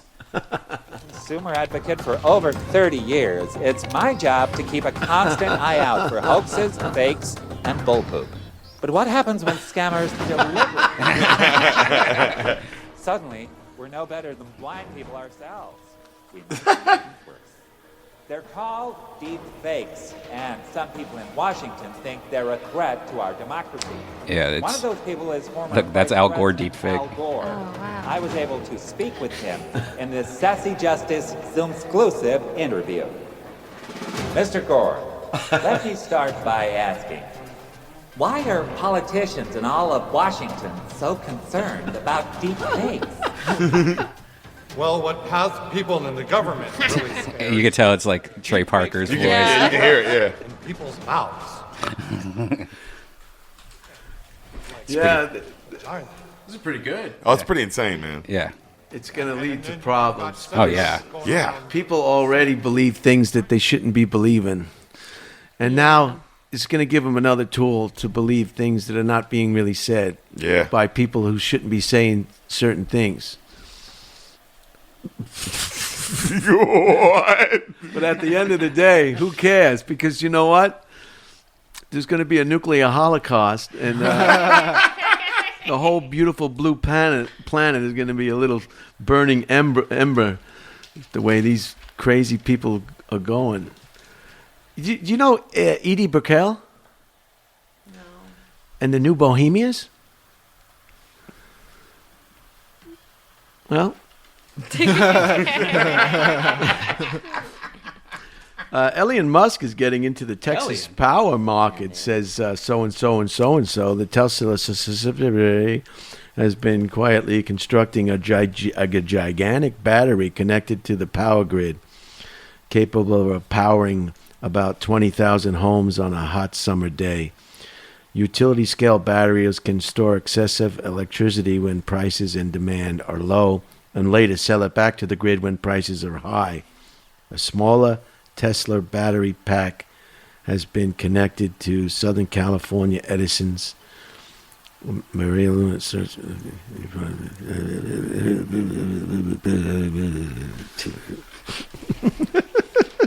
That's pretty cool. He's making pretty much a huge rechargeable battery that can power cities. Okay, bud. Yeah. Really? Like, yeah. So like that's gonna be powering like Austin soon, probably. Yeah, like I mean, it could. I think what he's building right now could do, like you said, 24,000 homes. But in the future, we could have, like we lose power, we'll just live off batteries. Damn. Well, Americans suffering from cabin fever are starting to book vacations. Companies appear to be in no rush to send their people back out on the road, said so-and-so and so-and-so. The latest Census Bureau survey of small business found that only 25% of companies expect to spend money on travel in the next 6 months. And the Global Business Travel Association has said it doesn't expect to return to pre-pandemic travel levels until 2025. Good. So the middle seat will be empty. Who wants to sit next to a big old fat business traveler taking up those armrests? Pre-pandemic levels until one school of thought holds that changes in habit from the pandemic will prove temporary.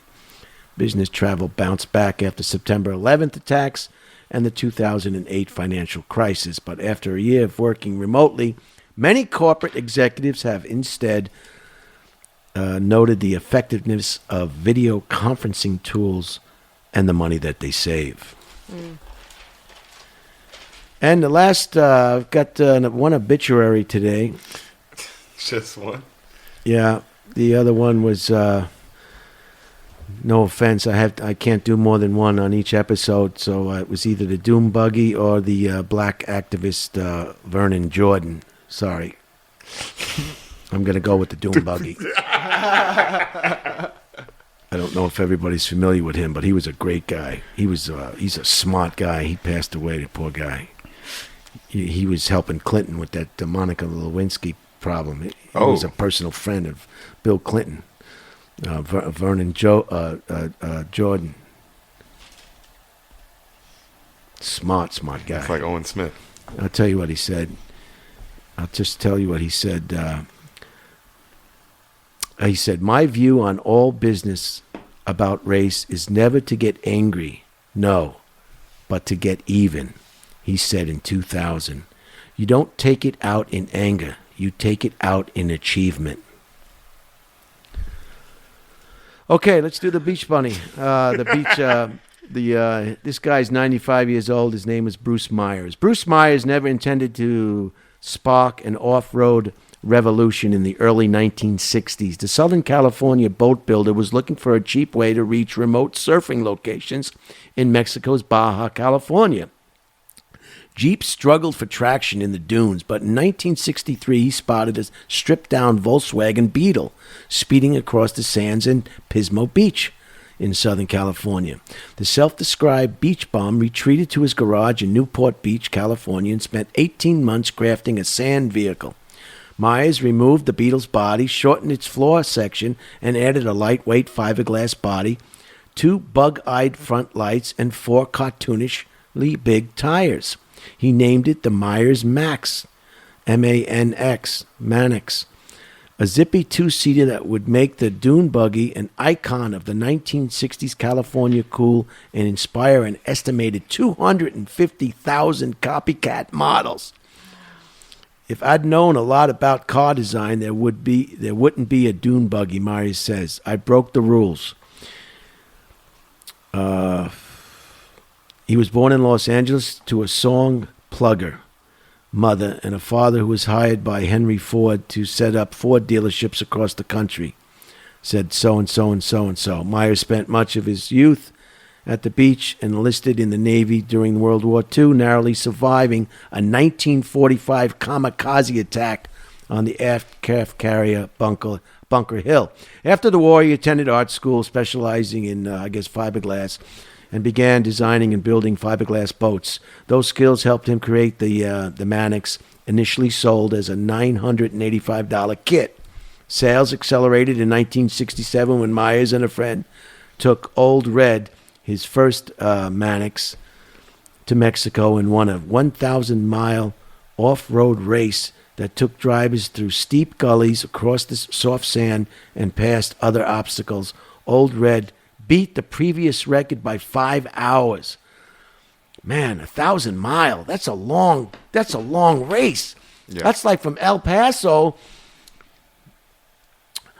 not quite to Austin, but quite a bit, because from L.A. to Austin is 1,022 miles, 200 miles, I think, 1,219 hour and a half mile drive, about 20 miles, you could say, 20 hours.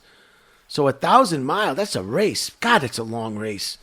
But the man soon outstripped production, and the new said so-and-so and so-so, and the rivals began turning out knockoff dune buggies. After losing a legal fight against the copycat manufacturer over his said vehicle patent, Myers shut down his firm in 1971. It took 10 years before he could hear the words dune buggy again, because he was furious. And not get furious, he said. In the late 1990s, he returned to the off-road world, founding the Mannix Club and selling limited edition Myers Mannix kits. And the last thing he says is, I've seen thousands of dune buggies, he said in 2012. If you think about the happiness that I brought to those people, then that's a good thing. And he was 95. That's what I love about the obituaries. You can find out about a person's life in a nutshell, and then usually the last paragraph or the last couple of sentences really sums their outlook on life. Yeah.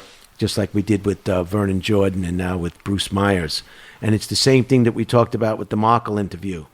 At the end of the day, that interview, did it do good? Was it positive? Was it healing? Or was it decisive, negative, and served no good purpose?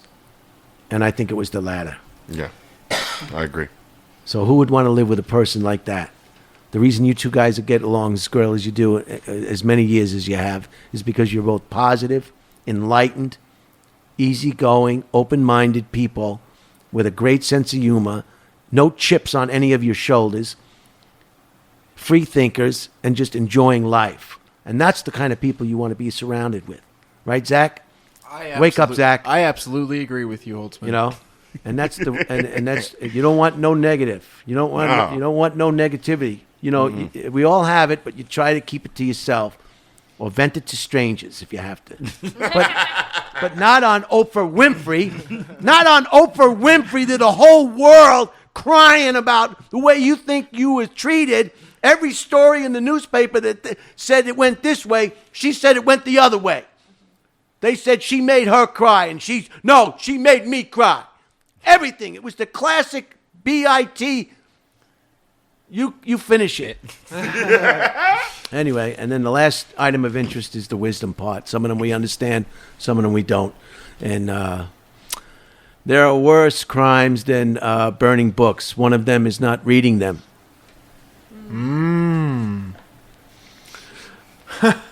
It's pretty good. I hope that to be of two minds about some things is not to be neutral. I hope that to be of two minds about some things is not to be neutral. I think I understand that one.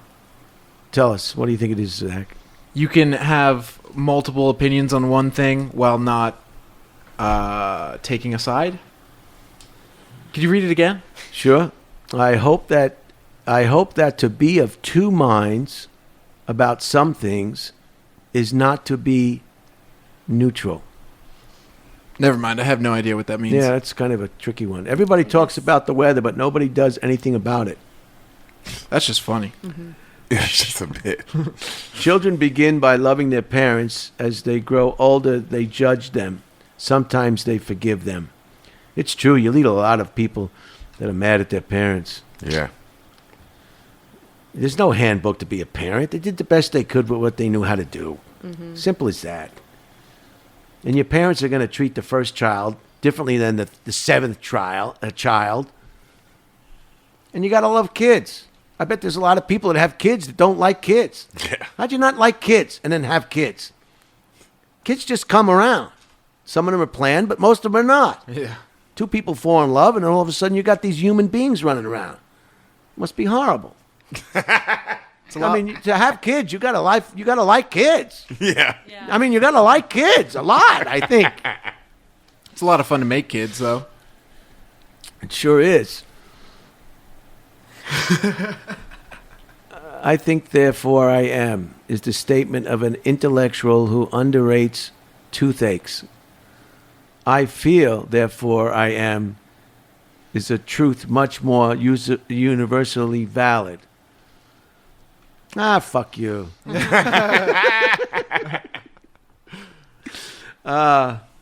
Two more.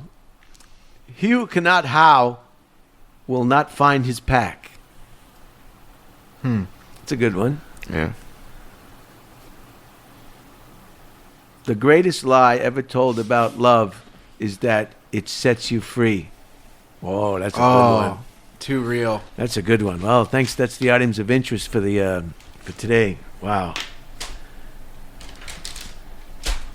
I don't know what to say. This has been quite an episode. I guess I'm just feeling well.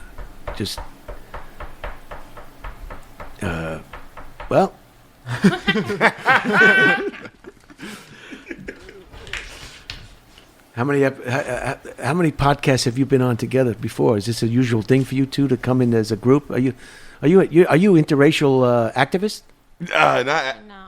We work together a lot though. We do the podcast together, Spoiled Right. Beans. So we've done a number, probably like 50. I mean, 50 because I was doing it with another comedian from the Comedy Store, but COVID happened and we had to move, and I wanted to keep doing it live. I didn't want to do it over Zoom. So we started doing it together, and then it started doing way better than when I was doing it with my friend, which was funny. So I was like, "Oh, this is great! We got way more listeners." It's such a great idea for a podcast. Also, Janice, my girlfriend, loves your guys' podcast because That's it's awesome. because of the topic. And what they do is they pretty much Deric hasn't seen a lot of movies, right? And so it's you watching a movie for your first time.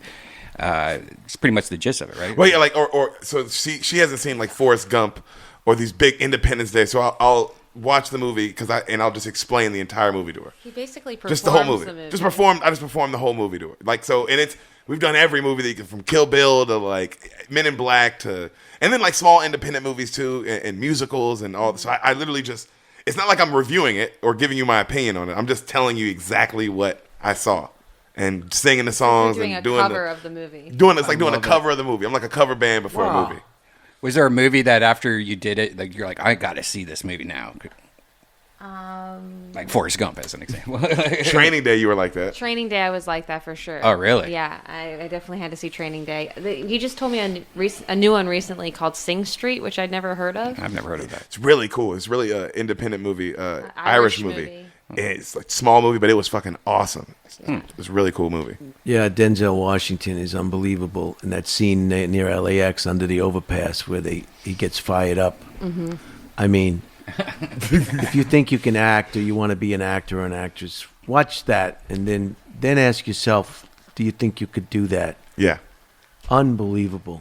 Unreal he is in that movie. good. He's so good in that He movie. really looks like he's being shot.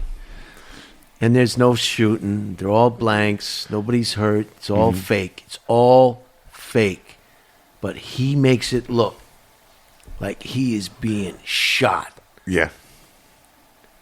It's why he gets the big bucks. Yeah. It's unbelievable.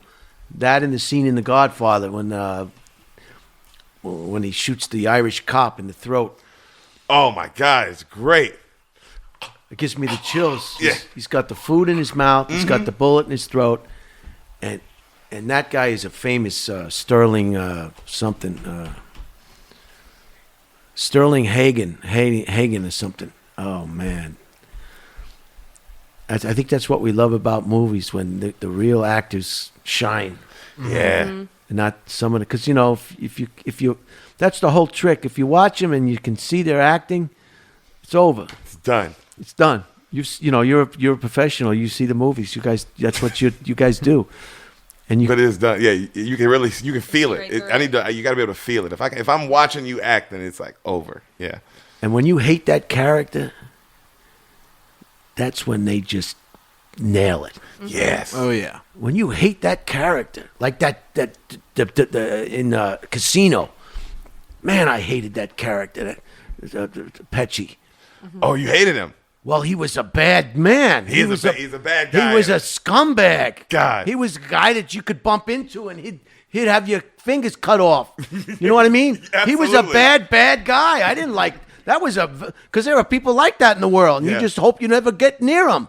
They're a mean, bad people. Oh, yeah. I didn't like Sharon Stone in that movie.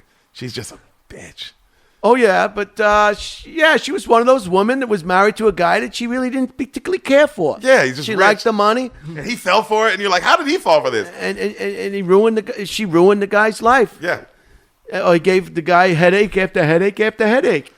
And this is going to happen when you get involved with the wrong people.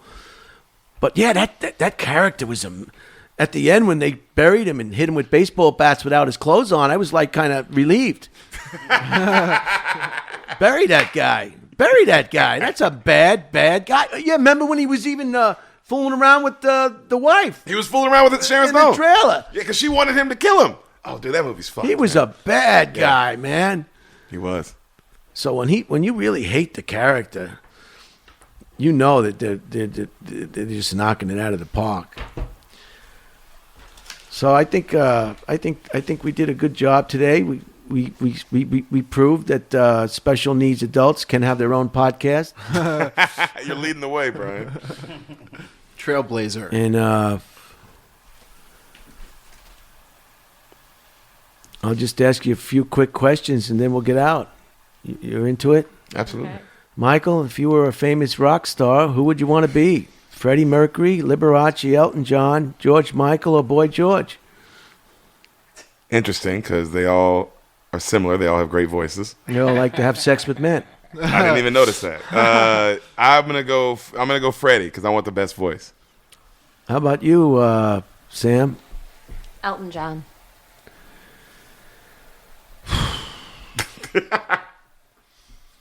I have to rearrange these things, so all right, I'll just get to the one that everybody wants to hear. Have you ever considered hurting yourself? Honestly, no. I've never considered hurting myself. How about you, Sam? Have you ever considered hurting yourself? No. Good, thank God.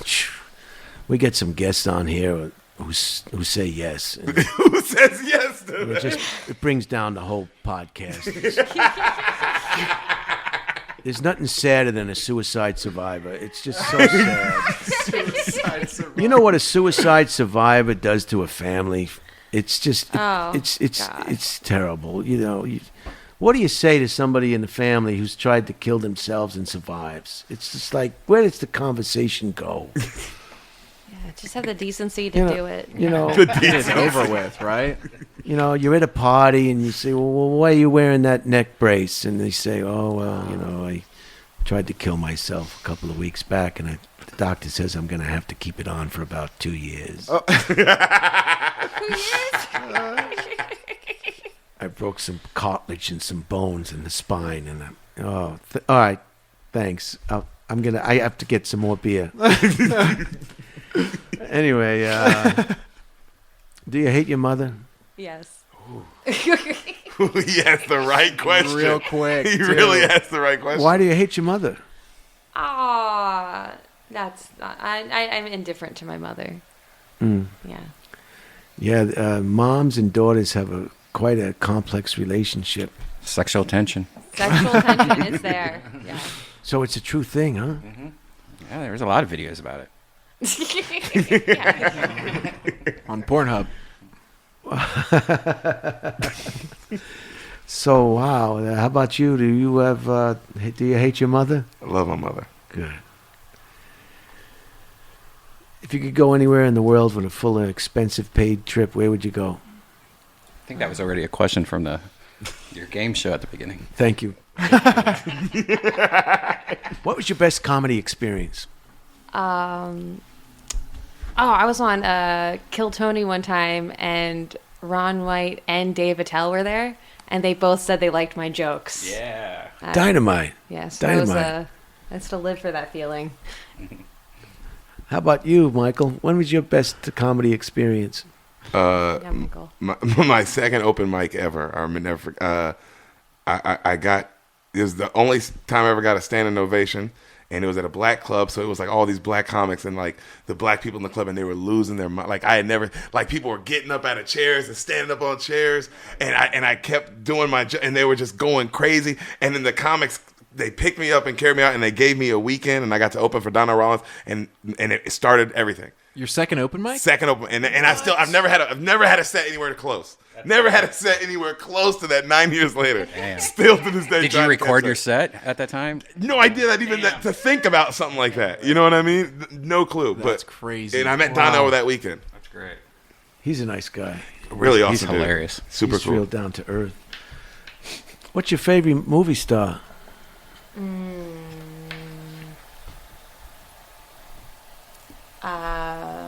Maybe Leonardo DiCaprio.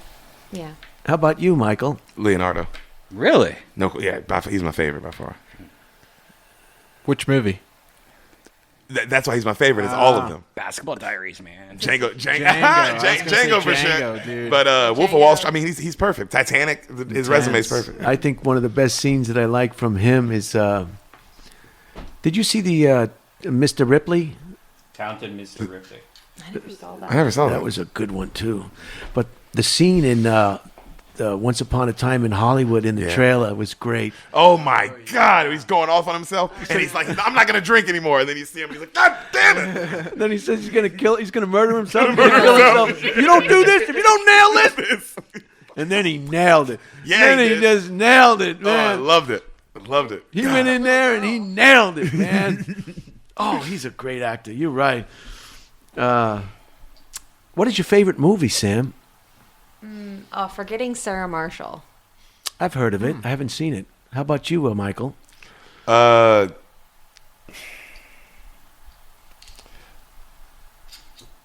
Knight. What was your favorite subject in high school, Sam? English. And what was your favorite subject in high school, Michael? Where'd you get Michael from? I like it. At this point, I'm used to it. You could pass for a Michael. That's like a Michael, don't he? Yeah, he seems like a Michael, definitely. In high school, we had this ethics class. I took it twice. I really liked it. Ethics. Mm-hmm. They teach you. Did they teach you? Maybe they gave you the foundation to maybe have an interrelation. You know, that you think it helped you with that.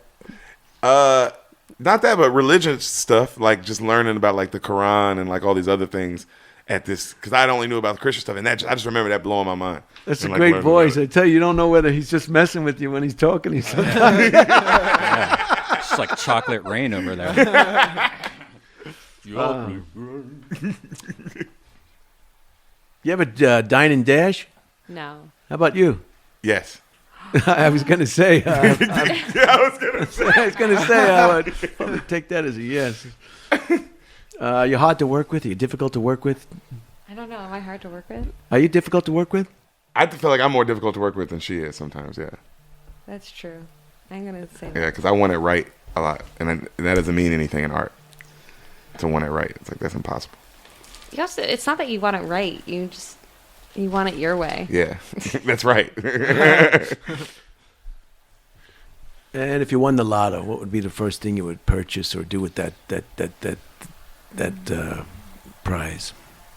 Probably buy a car. It's not very big. Everybody needs a car. There's no doubt about it. stand to have a car. And it's a hard choice to make. Which do you buy? God. Unless you got a Tesla. Oh. About you, what would you buy if you won the lotto? I'd get us a house. Oh yeah.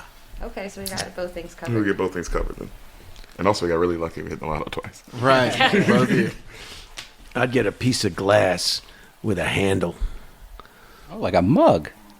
Sort of, with a nice piece of glass with a handle, so that when I scratch my initials in the bottom of the public toilet seats, I'm constantly cutting my fingers. Who are these people? I don't know. Who are these people that have to scratch their initials or scratch something in a toilet seat in a public restroom? I mean, to have the equipment on you. You can't get in there and out of there quick enough. Who are these people that want to... Do you think they use a piece of glass with a handle, or do you think they might use like a knife or something? Car keys. It's something something sharp. Yeah. A piece of glass with a handle makes sense. Right, I get you know what. With a handle, that makes sense. Well, you guys have been too much, and I've learned a lot today, and about a lot of stuff. So this is the part where we're gonna plug what everybody needs to plug.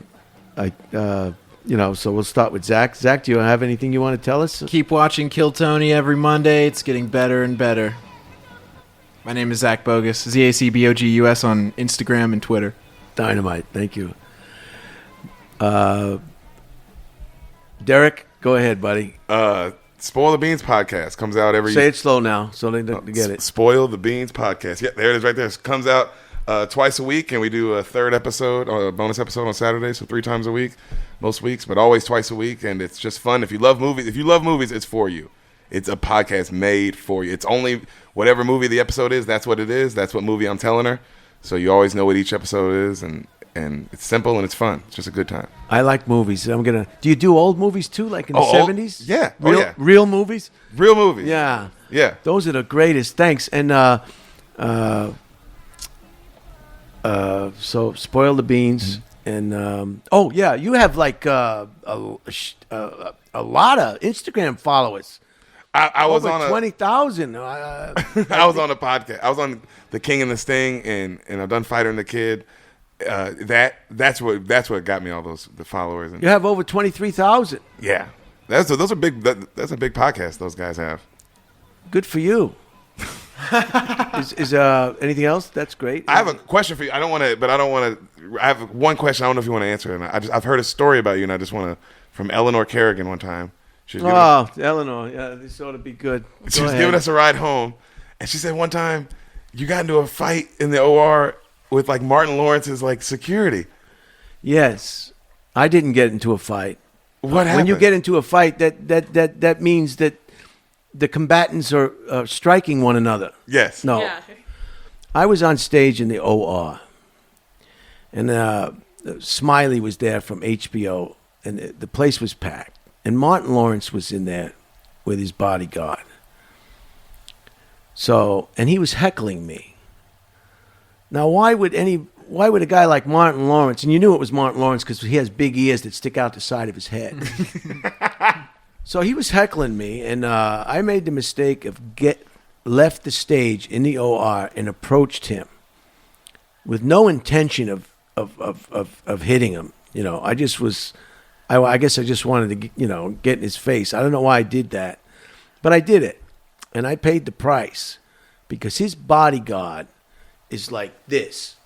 I mean, just a brick shithouse.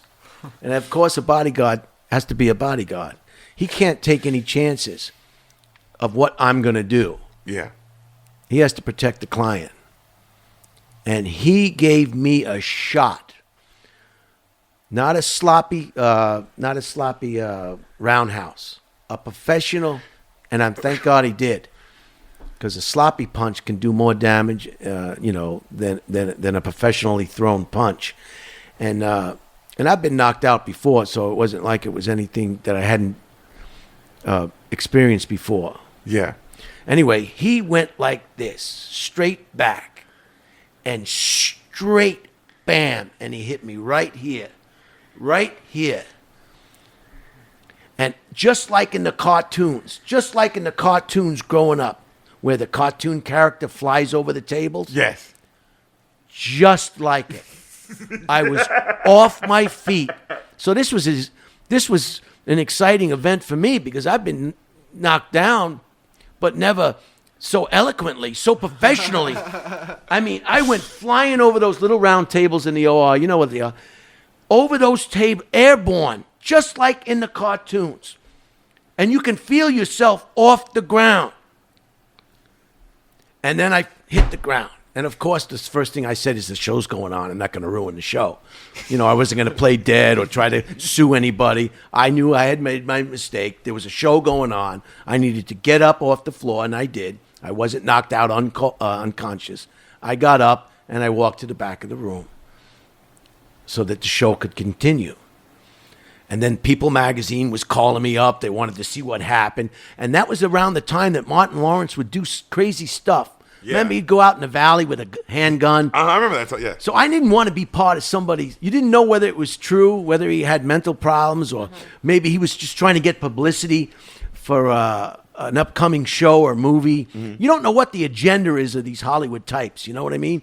You don't know. You know, in Hollywood, any publicity is good publicity. They don't care. So I didn't want to be part of somebody's publicity stunt. So I didn't take anybody's call from People magazine, or I didn't get an attorney. You know, I just said, you know, getting punched in the face is just, that's what happens when you're a guy. Sometimes you get punched in the face. But he could have knocked teeth out. He could have detached a cornea. He could have broke a nose. He could have gave you a cauliflower ear. He could have hit you in the throat. But he knew, I think, just how to do it. And just get you. Without knocking teeth out, maybe. And this thing swole up, Redban. This thing was swollen. I don't know if anybody's been punched in the face here. Oh, yeah. But it swolled up. The first time I got was in Catholic school.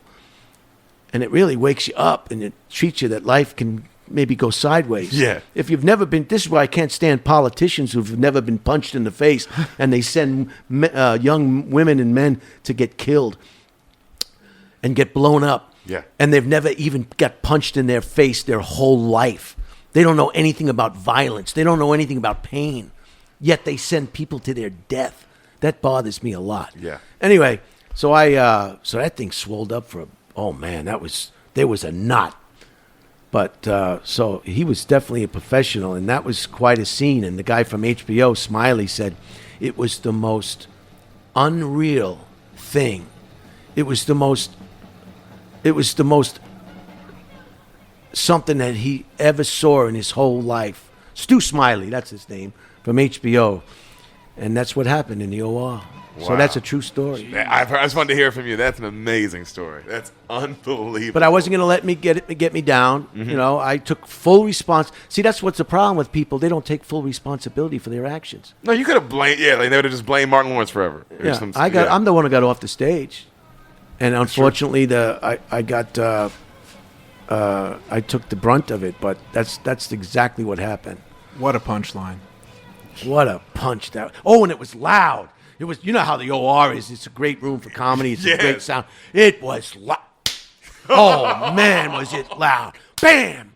You could hear it echo in the room. And then I'm flying over tables. Airborne.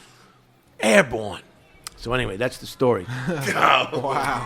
Yeah, a lot of people want to hear that story. That's it's I'm very appreciative you told it. Quite a story. What do you want to plug, Sam? I'm also on Spill the Beans. Check me out on there. Also, I have another podcast called Boyfriend Material, where we rate characters from movies or bands for how dateable they are. And if you ever have ideas for movies you want to do, just call me or text me. I will exchange numbers with you. Yes. Oh my God, I love that. Because I love movies. I like real comedies, not these things they call them romantic comedies. I'm talking about comedies that you laugh the whole time that the comedy is on. Mm-hmm. Woody Allen, Sleeper. If it's Tuesday, it must be Belgium. Harold and Maude. Of course, it's a mad, mad, mad, mad world. That goes without saying. Groove Tube. These are just. They don't make. Just real good comedies. Thanks, and thanks for being on here. I really appreciate it. Thanks for having us. Oh, my thanks God. for being here again. Anytime. You got anything you want to plug? Every week we do a secret show comedy show at Vulcan. It's usually Thursday, sometimes Wednesdays. A lot of the people you see on the show are also on that comedy show, and it usually sells out every week. But if you want to go to DeathSquad.tv and click on tour dates. Thank you guys. Thanks Brian again for the opportunity, and Zach for the ride, and Sam and Deric for coming on. I really appreciate it. No doubt, no kidding. And if you want to buy a Dead Air T-shirt, you can go to Holtzman.store. And I'm on Instagram at Brian Holtzman or Holtzman Brian. I can't keep up with it, and I can keep up with it. It's right here. I have it written down. At Holtzman Brian is the Twitter. Facebook, I guess, is just Brian Holtzman. Instagram, I guess, is Brian Holtzman. And thank you, Tony. This is what I use when I go on Kill Tony. I just hand it to Tony. And I have a YouTube channel. I think just Brian Holtzman channel. I think you can find it. And I put up what I put up on Instagram and sometimes some videos. They're not for everybody. They're only for the people who get it. Thanks again, everybody. Thank you, Bad Ashley. And thanks for being as open and as honest as you guys were. Great to have you. Oh, great to be here. Thank you, Brian.